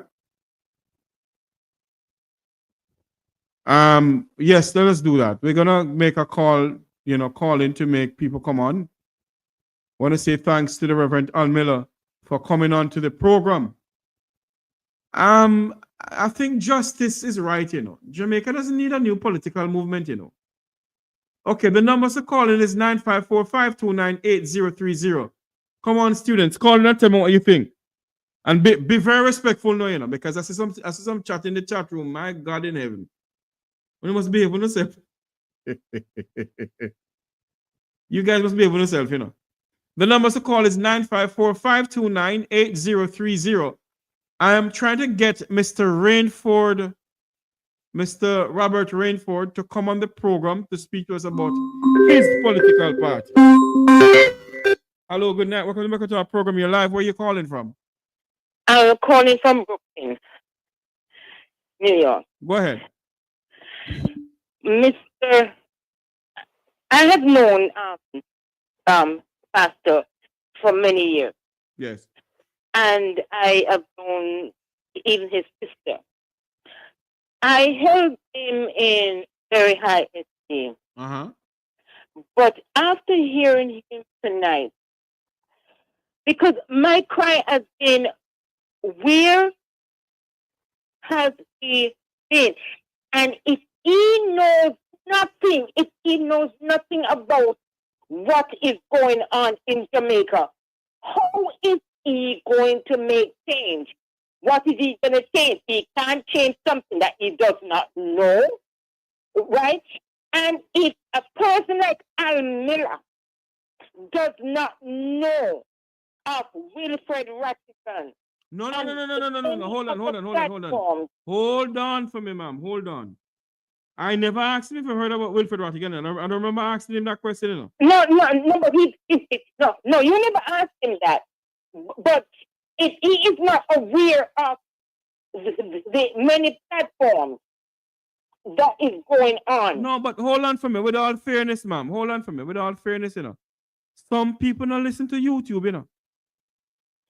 Oh my gosh. Well, Jeffrey, if he cares so much. What I asked him, hold on for me.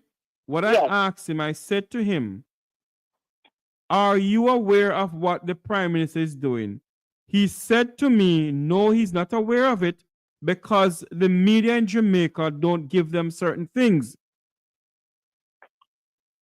Jeffrey? And that is it, you know. The media doesn't give them certain things. But the man of his caliber and the man who has traveled, the man is the Reverend Al Miller is so much unaware of what is taking place in Jamaica and the corruption. And if he is going to sidetrack the question, so how is he going to lead? Where is he going to lead from? What does he, if he doesn't know all of this is going on? Come on. You know. Come on. You know, caller, you have a point there now, because if you're living in Jamaica and you're not aware of the Integrity Commission report, you have never read it. It's in the paper. It's all over the place. We get a copy of it. When the Integrity Commission submitted to Parliament, we get a copy of it. You know, and it you know, you have a point there. If you don't know what is going on in the country, then how you really want to lead? He doesn't read the Daily Gleaner. He doesn't read the Daily Gleaner. Just take one item, the Gleaner. He does not know what is being written in the Gleaner. Oh, come on. No. I mean, I am so disappointed. And forget about all the bloggers and all the YouTubers and the this and the that. If he does not read the Daily Gleaner, and is not aware of the information that is presented in the Daily Gleaner, where is he? We fought him there. The sweet talkers. Yes. And these are the pastors that are going to stand before God and answer for what is happening in Jamaica. Second Chronicles chapter 7 Yes. says, if my people, meaning the church, if the church, right, do not humble themselves and pray and seek his face. How can he pray? What is he praying about? Yes. If he doesn't know nothing about the corruption that is on, tell this to a baby. All right, caller. Thanks for calling. I got the next caller coming in. Thank you for calling in. Yes. Thank you. Good night. Welcome to the program, Miss P. How you doing? Not bad at all. I hear the time when good night, everybody in the chat and all about nationwide. Blessed Lord. I'm listening Al Miller. Yes. I never tell him freedom of speech, I never tell him the truth. Listening to Mr. Al Miller, with a reverend and a well-astute bastard. You tell me, say, in a read paper and in a list news, I know what I want. These people is only a strong labor rights. And them are listen to me, and them are trying to go on. If you want to be a part of nation building and change the style, join with Mark Rowling and support the party. Third party now go nowhere. Right? Mr. Al Miller was the same man when gone last and him not get a charge for. Right? Mr. Al Miller was the same man when have to do this. We don't know secret nobody. Right? So we not listen in church again. They are corrupted in high places. And all this is a send out in million, them in a different shape and size and form. No, hold on, Miss P. No one called me to put on Al Miller, you know. I reach out to Mr. Miller. Okay. I was the one. Hold on for me, and you're alone. Let me make something clear. I'm not really talking to you. Listen, let me make something clear here. I reach out to Mr. Al Miller, Reverend Al Miller, because I see where he formed a movement, a Jamaica First Movement, and I wanted to know what it's all about. I reach out to Mr. Robert Rainford of the Jamaica Progressive Party. Nobody didn't call me to come on my program. I reach out to them, and I want to find out their sense of where they want to put this country. Because we don't want a next political party that collect poor people money and they sit somewhere in St. Elizabeth. And nobody don't see them doing anything. When you ask for certain things, you don't get it. So I am the one who reached out to the two gentlemen. Mr. Miller said yes, he will come on, and he came on. So I don't want anybody to believe that they reach out to me and Andrew sent people and Andrew this and Andrew that. Come on. Go ahead for me. All right. Well, I take back that. Well, anyway, taking right now where our country is on the brink of turning over. It turned over already, but in a really garden I bottom my precipice. If you, me, you, and everybody want to rescue Jamaica, this is the way to go. You come with a third party in a time like now, that now go nowhere. Because the time the third party take to figure look member of parliament and look this we done. Hold on, Miss P. They have 60 candidates waiting in. They have 600. Hold on now.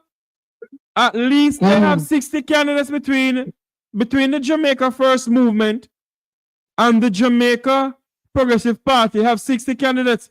How much does Mr. Patterson have of the UIC? Well, with me and Mr. Patterson, we know where I go, because Mr. Patterson, one man in a work field, man, get one. And if I was in Bono or something, yeah, man, somebody send him in give man one money during the time, and somebody in a diaspora send one money, come give man. And change him money and take out back where him in give man and take the rest by whatever. So him now know where I go. The next thing Mr. Patterson say, him a go legalize prostitution. No well-thinking Jamaica no want to see them pick me do prostitution. That's the last thing. Right, so me not put them on mind. And the next thing, I go, and them are party. Everybody who wants to see the accolade, how bright they are, how advanced them in their education. And honestly, my opinion, me don't know about nobody. Me not trust Al Miller from Yasso to Deso. Why you say that? The Bible says I must forgive, but me not forgive not them. We live here, we know, we remember the anky panky. And the worst thing, I don't trust him. You are going to tell me, say you live at Jamaica, you don't know about the IC and the Prime Minister? No, come on, man. No. Hold on, Miss P. With all fairness, he said he heard, but he has never really read upon it of such. So he can't comment. He may read upon it, but the first thing should not come to him. Remember, you know, him is a reverend, you know, so it's in no sense. He should ask himself, say, then why the Prime Minister would not carry the Isaiah court? No, but he did answer the question. He said that if carrying a person to court with the same law that you made is wrong. He did say that. Oh. Yes, we understand. All of them know what's going on. Down to the madman where you're going, but because he not pay attention to it.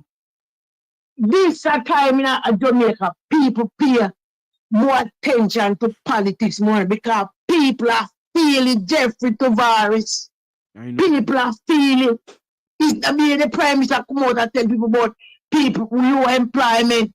Jeffrey, people get pay and people are cost. They don't know how to touch money, Jeffrey. Jeffrey, as me attack you, me like $8,000. The only thing I use, I want fridge. And when I come, me burn too little light. Not put me in the water, washing machine now work. And Jeffrey not even rough. So everywhere you walk and see people rough, Jeffrey. So once you live at Jamaica, and you mix and a good on tone, and you go wholesale, you go back, and you go in the market, Jeffrey. You turn up a taxi stand and you drive past, Jeffrey, you can see it rough from people. So you can't live at Jamaica and tell me, say, you don't know what's happening in the country. You see the rain that fall at the hospital, Jeffrey. Jeffrey, you see it, you hear it, we see it. So we don't want nobody can tell it better than somebody when I really have the headpiece. We say, why you think you might win, it's on good. Once you have so if you sleep or eating good. And certain things don't bother him because now, you know what I mean? He had not so right, so it's not really a thing. But conscious thinking Jamaican, you know what's happening. You see the police brutality where targeted operation. He must see about the 24 baby where they're not 24 days. He must see about the young lady them where they have baby and dead from Sept in the hospital. Come on, man. You tell me say you don't know what happened about Jamaica. You might know everything and every nook and cranny. You must hear about SSL. You must hear about the 105-year-old man. Hold on, Miss P. With all fairness, you know, when I mentioned SSL, Reverend Miller did not say he didn't hear about SSL, you know. He did not say that. He, as a matter of fact, I don't think he had commented on SSL either. I bring up SSL in a conversation that I had with him. I never asked if he heard about SSL. I did not. Go ahead. Yeah, he must hear me. Let me tell you. My personal belief, we used to listen in service. And for the man gone last, he go pick plum and put on in a come Friday, and the DPP no charge him and he come out fight cat free. Me not listen them. And the next thing he have do those and card and take tickets. We don't want to hear from them, man. There are certain things where you know mix up in your pastor, man. Pastors, reverend. Hold on, Miss P, hold on a minute there.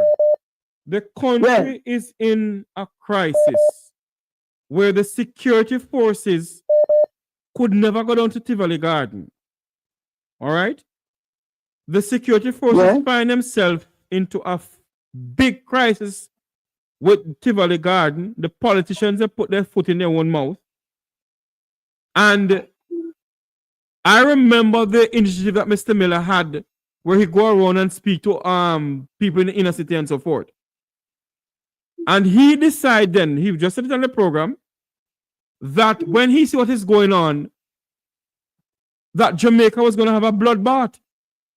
So he decided to reach out in the paper, and I remember seeing it in the paper where he said that Mr. Coke can get in contact with him if he wants to turn himself in.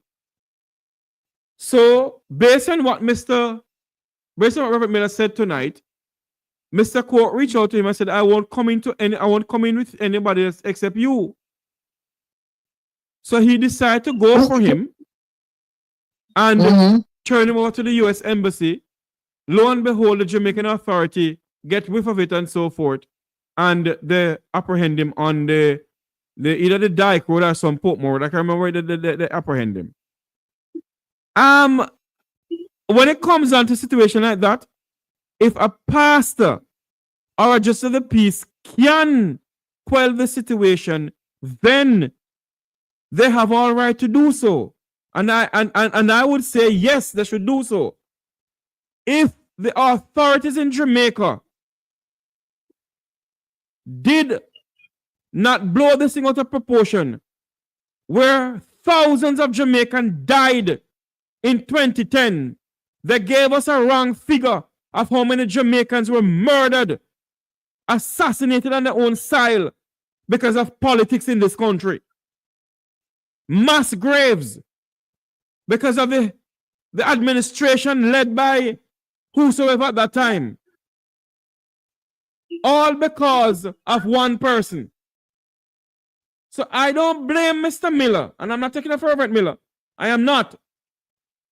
When there's a crisis in the country and a pastor or a JP can help, they have all right to help. Some people may not like what I said, but it's the truth. Go ahead for me, Miss P. What police station didn't drive past before they catch him? It could have done. You go to the reverend. Nothing is wrong with that. All the reverends in Africa. Yes. Call the commissioner. No, police. Hold on, Miss P. Hold on. The plan was this. Mr. Coke said he rather surrender to the U.S. authorities. If you all remember back in 2010, I will not forget it. The Mr. Coke said he rather go to the U.S. Embassy and surrender there. He was afraid, let me say it, he was afraid to surrender to the Jamaican authorities, fearing that he will get the same fate as his father. You remember my father dead? Miss P? Yeah. You remember my father dead? Yeah, man. Okay. Yeah, man. So he said to the Reverend Al Miller, take me to the United States Embassy. Obviously, whatever happened, the Jamaican authority got whiff of whatever, and they apprehend him in Mr. Al Miller's car. Whether a lie they tell or a truth they tell, I don't know. What I know so far and what I understand so far, the then fugitive Dudus Coke rather surrender to the U.S. authority than the Jamaican authorities. Okay. Well, anyhow, I still not trust him. Okay. So he can't talk to me. Me not trust him. And away from that, he said him put in gun in a car, go and pick promo when he come back, he gun gone. Who are going certain things where certain people tell, well, we not talk about no party line now. Certain things that certain people do in this country.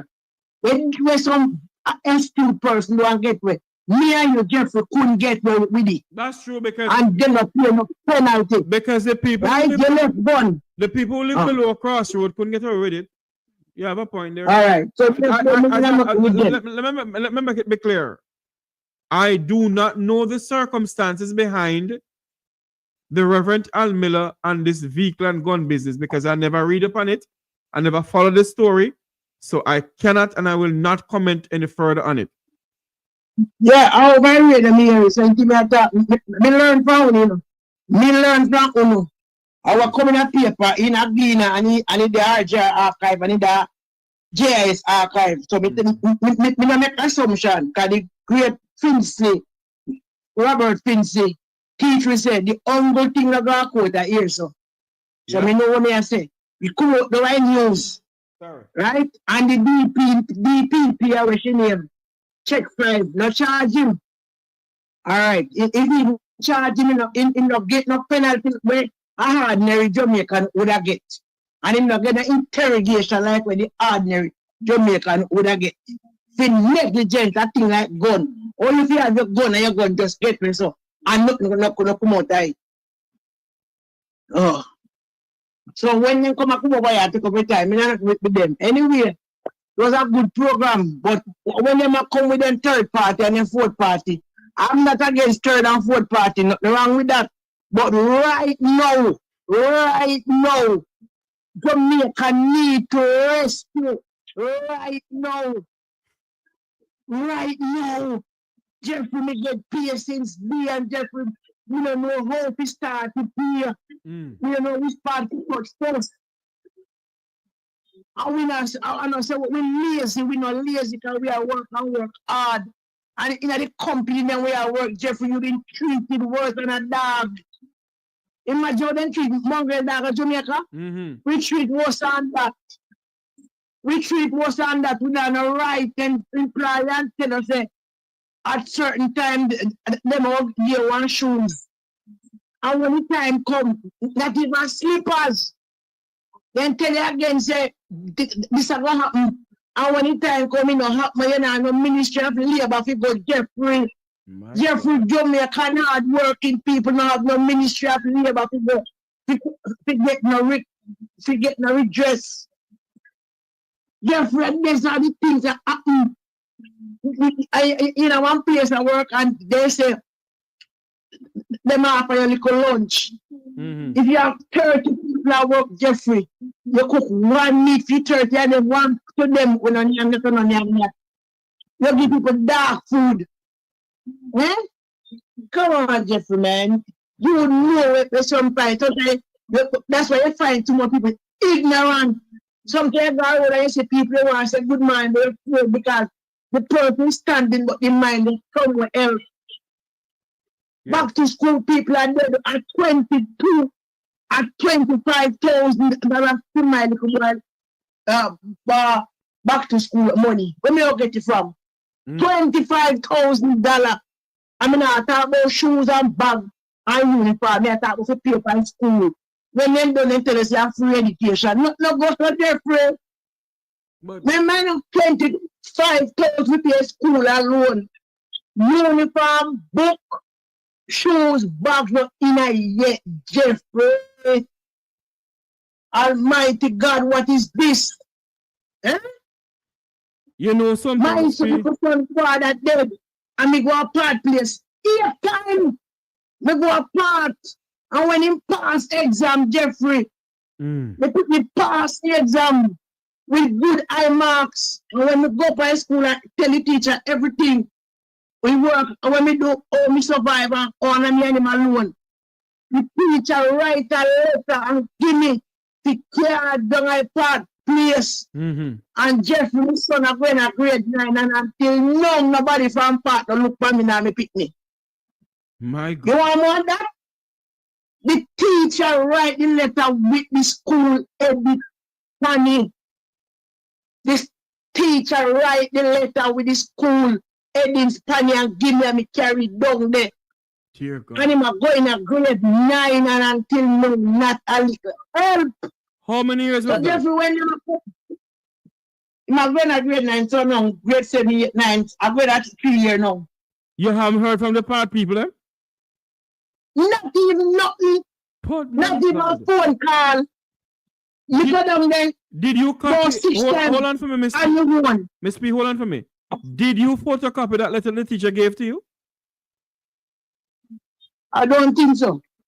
But I'm not think so. Because me so mad and not mad, me so frustrated. But I'm not lying here. Tell me, I believe you. I just wanted you to if you had photocopy it, to send me a copy. Let me speak to somebody who I know to see what they can do, because this is ridiculous. Because we can't tell you half the year me pick the name and in school when go on everything. Half the year. Don't tell the pick the father, he used to go on farm work.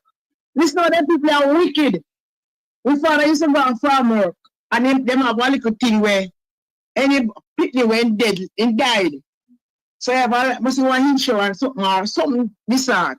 And me ask one lady down the boat, he said, being as he left him as a underage, if there's something we can get. She said yes. We go down there and sign no paper, and nobody no call me. Dear God in heaven. Right? Because the man travel farm work for over 40 odd years. Right? And him at the last picnic when dead left young baby. Because you know we have mixed man and expect baby, but baby come and say go. Yes. And it could be 14 now. And nothing. And back then, in a portion since days, this could have never happened. We can tell you that. Because if you go down there and you not get through, you have somebody to go to, and you will get through. Nobody not count you.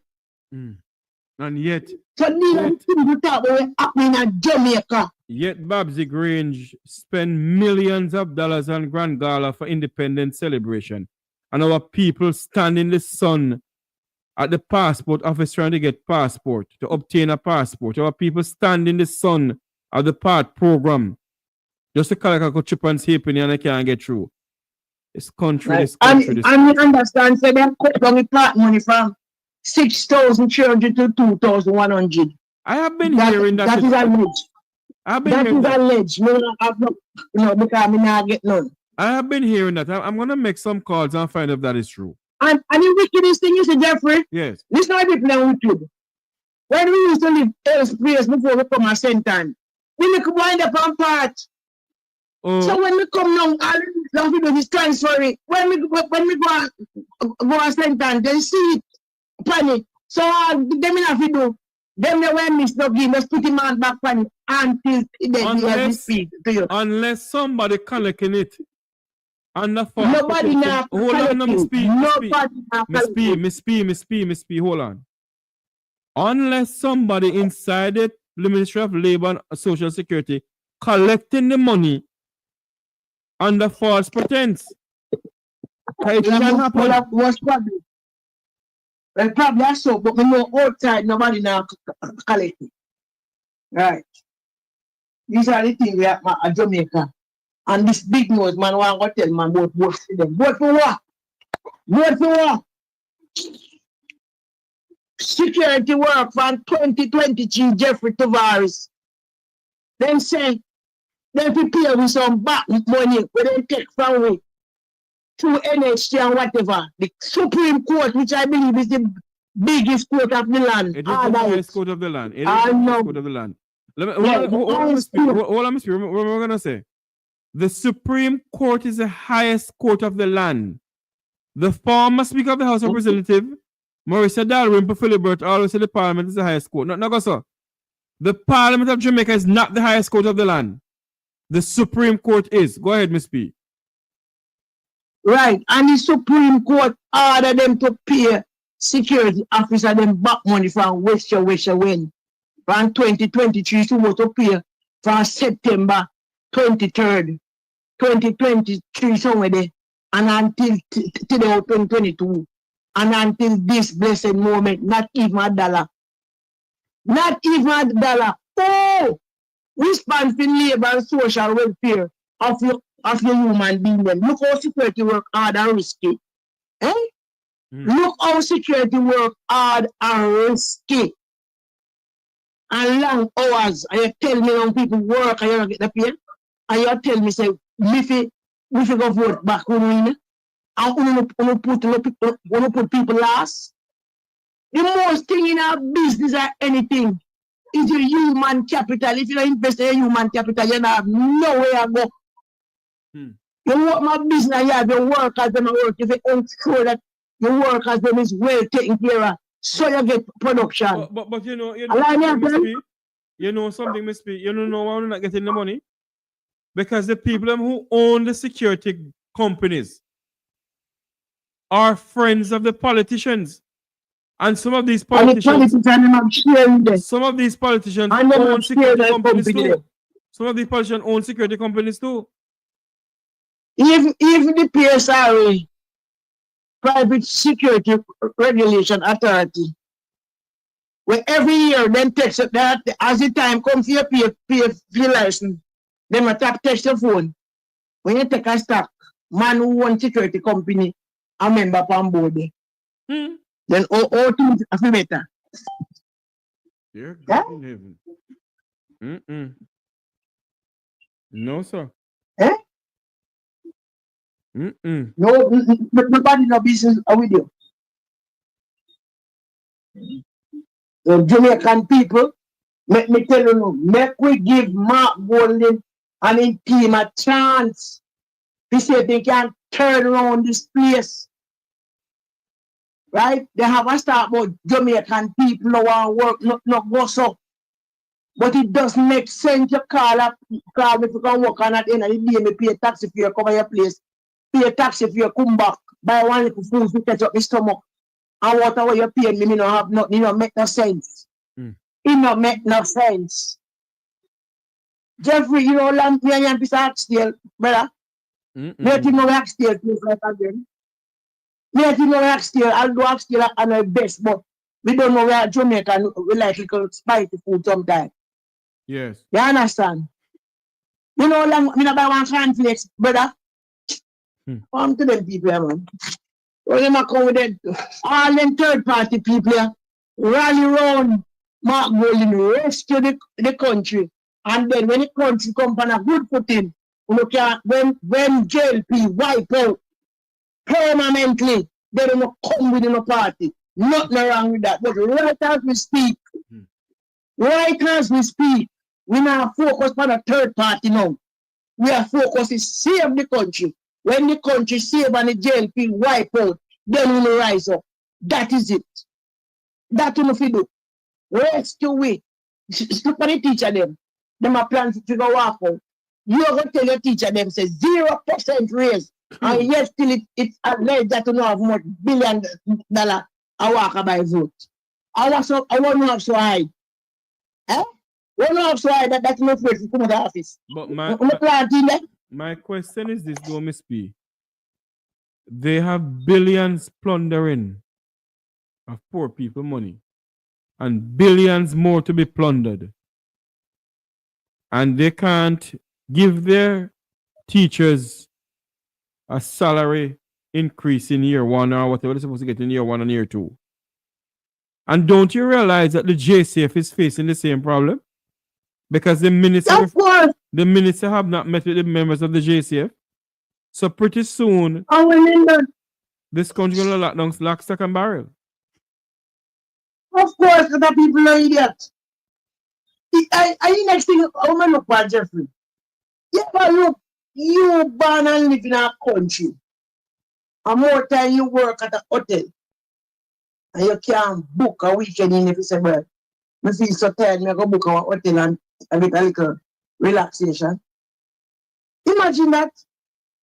Just look at it, Jeffrey. Yes. Just look at it, say. And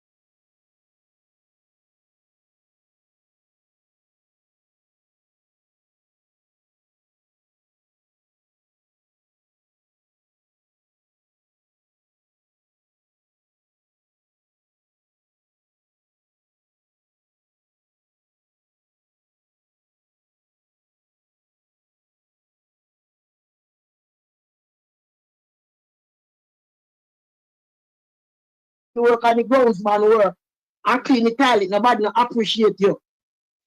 You understand? These are the things where we need to fix in Jamaica because every worker is essential. Everybody is essential. If you groundsman do not keep the place clean, now the toilet people not keep the toilet clean, how you get it to use? If the security is not there to ensure that everything is run operated and secure your place. If you run a warehouse, take stock count and make sure you see how your money will go and your goods will go. How is that place? All the people up in the office where they have financial control and them are secretary and them are this and them are that. All of them are sometimes them are biggest thief. True. Right. God, this evening I get here. And me a bent, you know. Sure. All right, just get. All right, Mr. Yeah, man. Thank you. There was someone calling in the program earlier, and I'm going to go call about this person, see if they want to talk. They were calling. No. Then I go off air.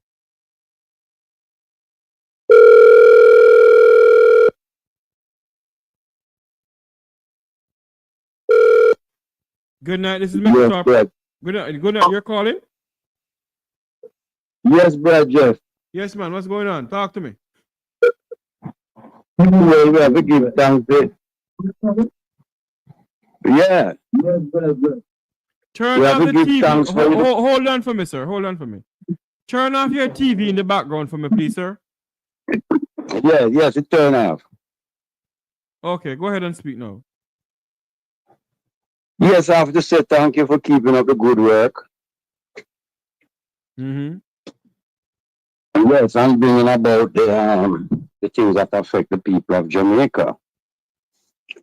You see? But the subject about Mr. Al Miller, right?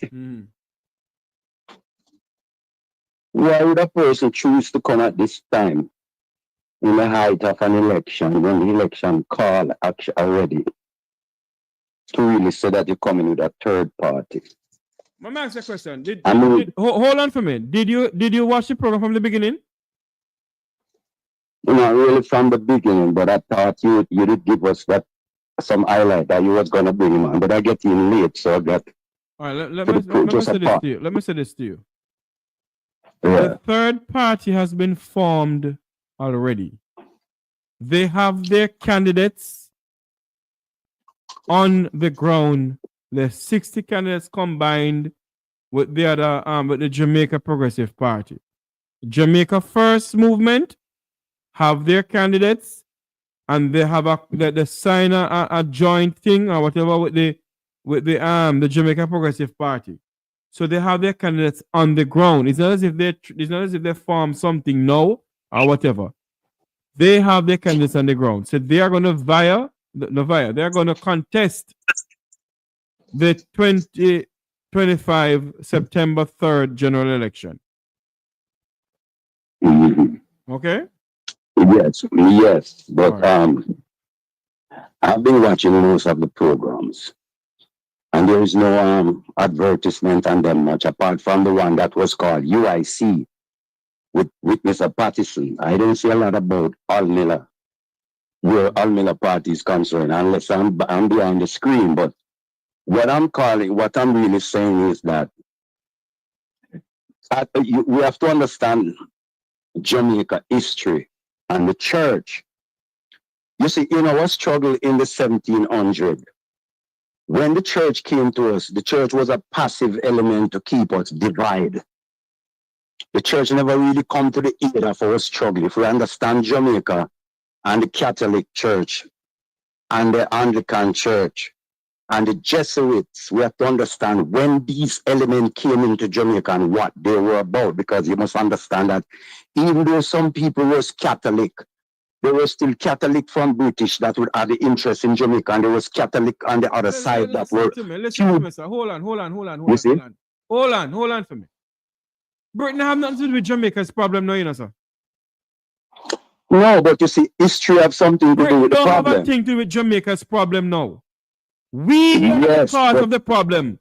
We put in some thief inside the organization to wreck this country. We voted some criminals. Yes, Brother Jeffrey, I agree with you a million times, but what we have to understand is that Jamaica society, we have Christians, we have Rasta, we have other elements. So what are you saying to me? That Christianity mash up Jamaica too? When Christianity in its form, that is not, because we have to understand Catholic Christendom, you know. So hold on there. Christianity Is is not. only Catholic Church in Jamaica? No, but just give me a moment. What I'm trying to tell you that the interest of the church, you see, slavery really, it was really the Catholic Church who was Spaniard who first enslaved us. Why We have to understand all of these we things. always have to go back way back in the 18th centuries? We're talking about now. This nation is in crisis because we, the people in the 21st century, put in some notorious criminals to run this nation. That's why the history is important, brother Jeff. But Because no, look, now, back in the 18th century, sir. yes, but we have to, when we go and give the people who don't really study history to understand where we're at in Jamaica, they will, no, it might sound a little weird to you, but Jeffrey, when we understand that we're coming from somewhere, we have to know where we're going. Blame the churches alone. Blame we the Jamaican people, we. Yes, Jeffrey, I'm going to get to that too, because look now. But I don't have no time for you go and nigga and come around point. Yes, because you're a nigger. You're a nigger man, so you must know where to go and nigger and come back. But what I'm trying to say, Jeffrey, if the truth is known, because it's in history, we find the truth. So the people can be on a better path to understand what caused us to be at this present time in this situation. Because as you will hear, a man will tell you, say, see, I got Bill Portmore. But if you don't know the history, you won't know. Because not even Michael Andrew Wallace will tell the people in Jamaica that the first time he get to leave Spanish Town, because he didn't born in Spanish Town, but he grew up at Old Market Street and Young Street Corner. And hold on for me. Yeah. Just listen to me for a minute. Listen to me. Yes, but the first time he got not care where Andrew born for where Andrew no born. What me care about now is what we are gonna do. What are we gonna do to rescue this country? Well, what we have to do now to rescue the country, why we have this third party and we have the PMP and we have the GNP. So far, the PMP party was on a footing, where it was leading Jamaica in the right place, because you must understand that when Michael Manley started to develop Jamaica come under pressure from the Jamaica Labour Party and the CIA to destroy Michael Manley because all of the tariffs that America was placing on Jamaica, and Michael Manley was saying, no, we have to be a people who are truly independent, not a so-called independent, because not until we can educate our people and develop our people so they could face this time now, that is a technological time. That is the reason why I'm giving you a little history about Jamaica. Andrew will not tell anybody that I do not have any time at 11 o'clock. For you not tell me from down at Timbuktu to Drunkard Mountain to Blue Mountain to we have the modern day. We have the modern time solution, Jeffrey. It's not just a party, because we have to understand that anybody who's gonna rule the country have to be in concession with what is best for Jamaica people. So far, Andrew get actually 10 years. And so far, when we look, we don't see anything that he does. He make himself rich and the people around him. Let me ask you a question. So let me ask you a question. So I'll continue. Let me ask you a question. If you have a leader leading this country, all right, you don't think the leader should come to the Jamaican people and say to them, say, okay, I'm going to do this. Do you think it's in the best interest of you for me to do this? Well, ordinary, yes. Okay. Yes. Hold on. You're right. Hold on. The government is implied by the people. Sir. We are 63 years old. Has any of the so-called governments who are forming this country ever come to me and ask me any question about what it is best for us? Well, I can put Mike and man, because you see me at 68, so when I have to speak from history, when you ask me a question, then I have to go back to historical. Michael Manley was the one that came to the people in a manner that you could understand what he was up with for the people, because he showed it in his action. He showed it in what he does. That's why I said to you. Yes, they don't come to the people. They just act as they feel to act. What Jamaica need is legislation to change many of the colonial laws that are in the Lord's book. That's why when I was going to give you a little thing about the history and religion in Jamaica, we have to know that wherever we are now, if you have a sore foot and you don't attend to it, how long Michael Manley died? Michael Manley died quite a while now, Jeffrey. But I'm trying to tell you that. But he put something in place, you know. He put something in place, and if everybody was following what he did, then Jamaica would be a better place. He put a lot in place. So what we're trying to say now is that some people seem to say that politics is not, politicians are not the solution. Oftentimes we felt that way. But first you have to understand the policies, as you're saying. What is the policies that Mark Golden is coming with? We hear them clear. They are good policies. But you have to understand Jamaica is not a country that's run by the government. Most of the time it's run by America. It's run by other countries. Because we're a little... Listen to me. Yes. Listen to me, please. Please. Jamaica is a sovereign state, sir. That's what we're saying. I allow you to speak. Allow me to speak now. May I, your friend? Listen to me. Yeah, man. I'm a bonafide brother. Jamaica is a sovereign state. All right? Jeffrey, what is sovereignty? Yeah, but you have to understand, sovereignty is this, Jeffrey. When we say, grow what you eat, produce at a time gone, Jamaica would be more sovereign.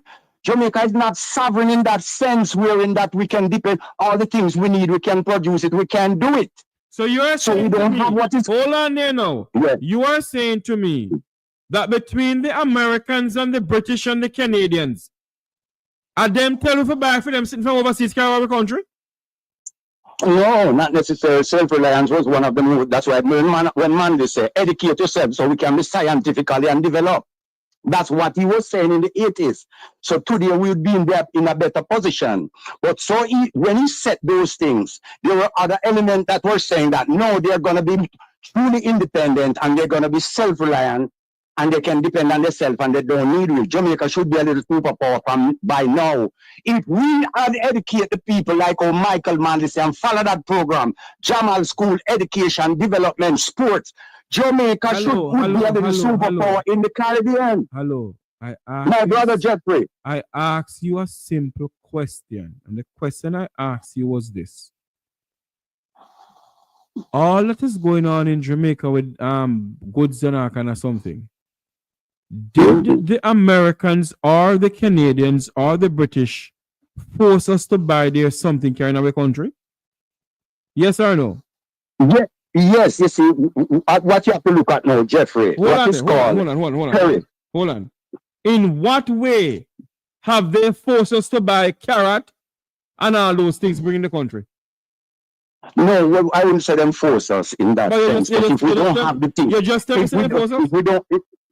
No, but Jeffrey, what we have to look, we automatically forced, you know. I'm in Canada now. I'm not in Canada because I really choose to be in Canada. If Jamaica was the place that could provide the same thing for us that we have to come here for, even though it's a Commonwealth country, because probably you in America. It's not that we want to leave our country, Jeffrey, but some, you know, you just say you go where the grass is green. The grass could be green. He never tell you that. As a man who is at 60 years old, Jeffrey, and when I, as a little youth, and when I look, I see the whole of Portmore. When I look, I see the whole of some city that Michael Manley construct, and people's life could start to advance. It was something that we could just say, all right, since him start to do that, let's keep that. And no matter what pressure we come under from other colonies, because this is the thing that lots of people don't understand, Jamaica is a place that we're not totally what we call an independent nation. An independent nation, you don't have no such nation really on the earth. France still have to, look how Burkina Faso small. France still have to get resources from them. And if we don't have that sense of purpose wherein we can trade with people and you have to tell me, say, no, this is what you must do and this is what you do. I don't want you to do. And then you're going to have the CIA. Let me ask you a question. Is the foreign government and foreign power make we have bad management of the economy in this country? Not necessarily, but when people give you IMF money, you have to understand what Michael Manley did. When Michael Manley... So you're saying to me that Michael Manley never buy IMF money? Yes, but this is what we're saying now. The IMF money was always a trap, you know, to keep us colonized in a sense that if we could develop our own, if we could develop our own economy in such a way that whenever we need something, we could ask for it. But if we could be independent in such a way that we don't even need IMF money, those things are just things to tie us in more. Do not colonization. Sir, things that we can do for ourselves. Hold on for me. Do not blame external forces of what is going on in this country. Blame the thieves that we have from 1963 until now. Blame them. No, but they wrecked the economy of this country. Hold on for me. And I gotta go now because it's 11 o'clock. They wrecked they thief the economy of this country. If you go back and check Jamaica's history of how much money is being mismanaged in this country, you're telling me is the Americans help them to mismanage the country? Is it Kennedy? Yes, but you have to understand. Yes, my brother. Give me a second. Yes, they have hands in everything. Because you have to understand now. Hold on. So you're saying to me, what is going on in this country now with $3 trillion that accounted before? The Americans have something to do with it too? But some of the money we don't even know where them gone. You see, that's what I'm saying, Jeffrey. Your question, sir. With $3 trillion, allow me to speak now. With $3 trillion accounted before, you're saying to me that the British, the Kenyan, and the Americans have something to do with it? Well, you know that people in the gold mine in Burkina Faso work for Kenya now. We're CEO standing. I got to run. No. What you calling in? I got to run. You all right? All right, my friend. Cool.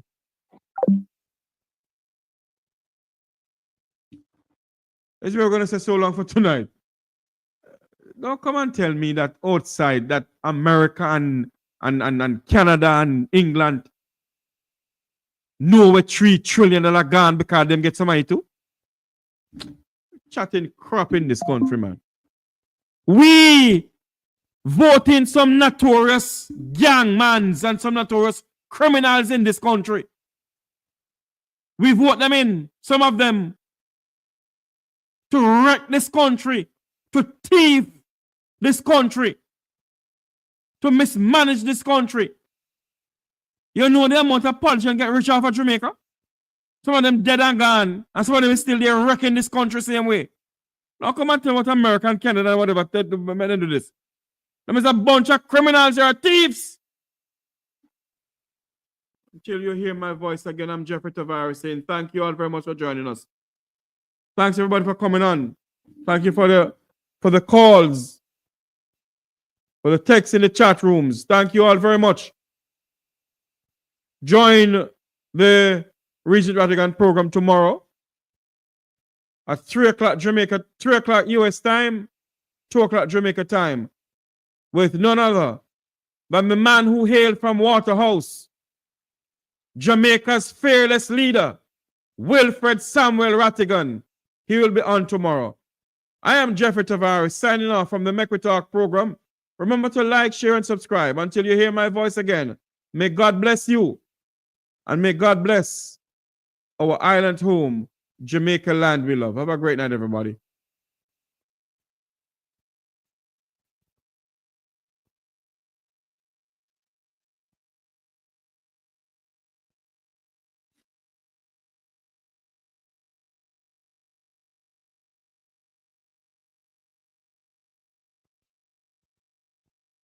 Unity is strength.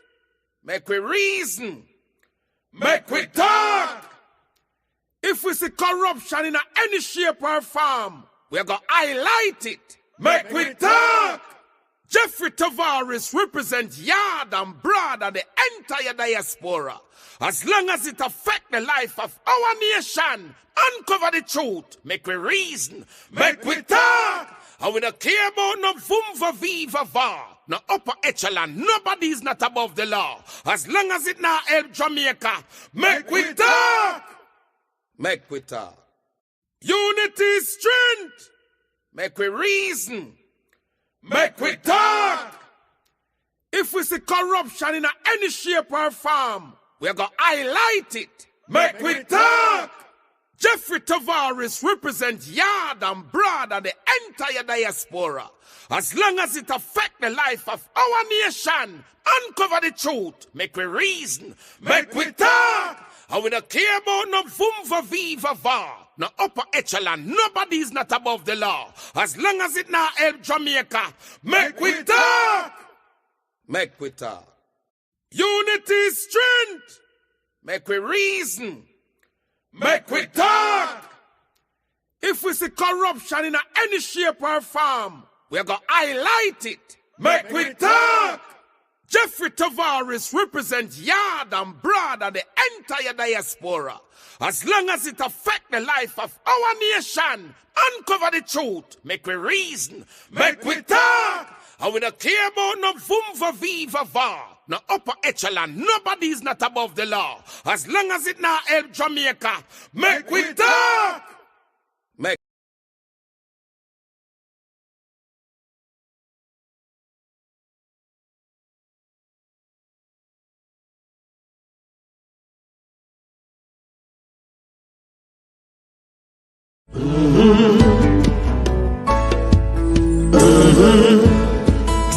When the game gets rough and this life just seems so tough, make we talk, my people, make we talk. When this town becomes an ugly place, don't let it erase the smile from your face. Make we talk, people, make we talk. Conversation is the key, a guiding light for you and me. Spark a talk and you will see. Conflict solver A to Z. World leaders master the art of self-defense just by talk. So people, make we talk. Hey, we're living in a world that on ourselves we must depend. Make we talk.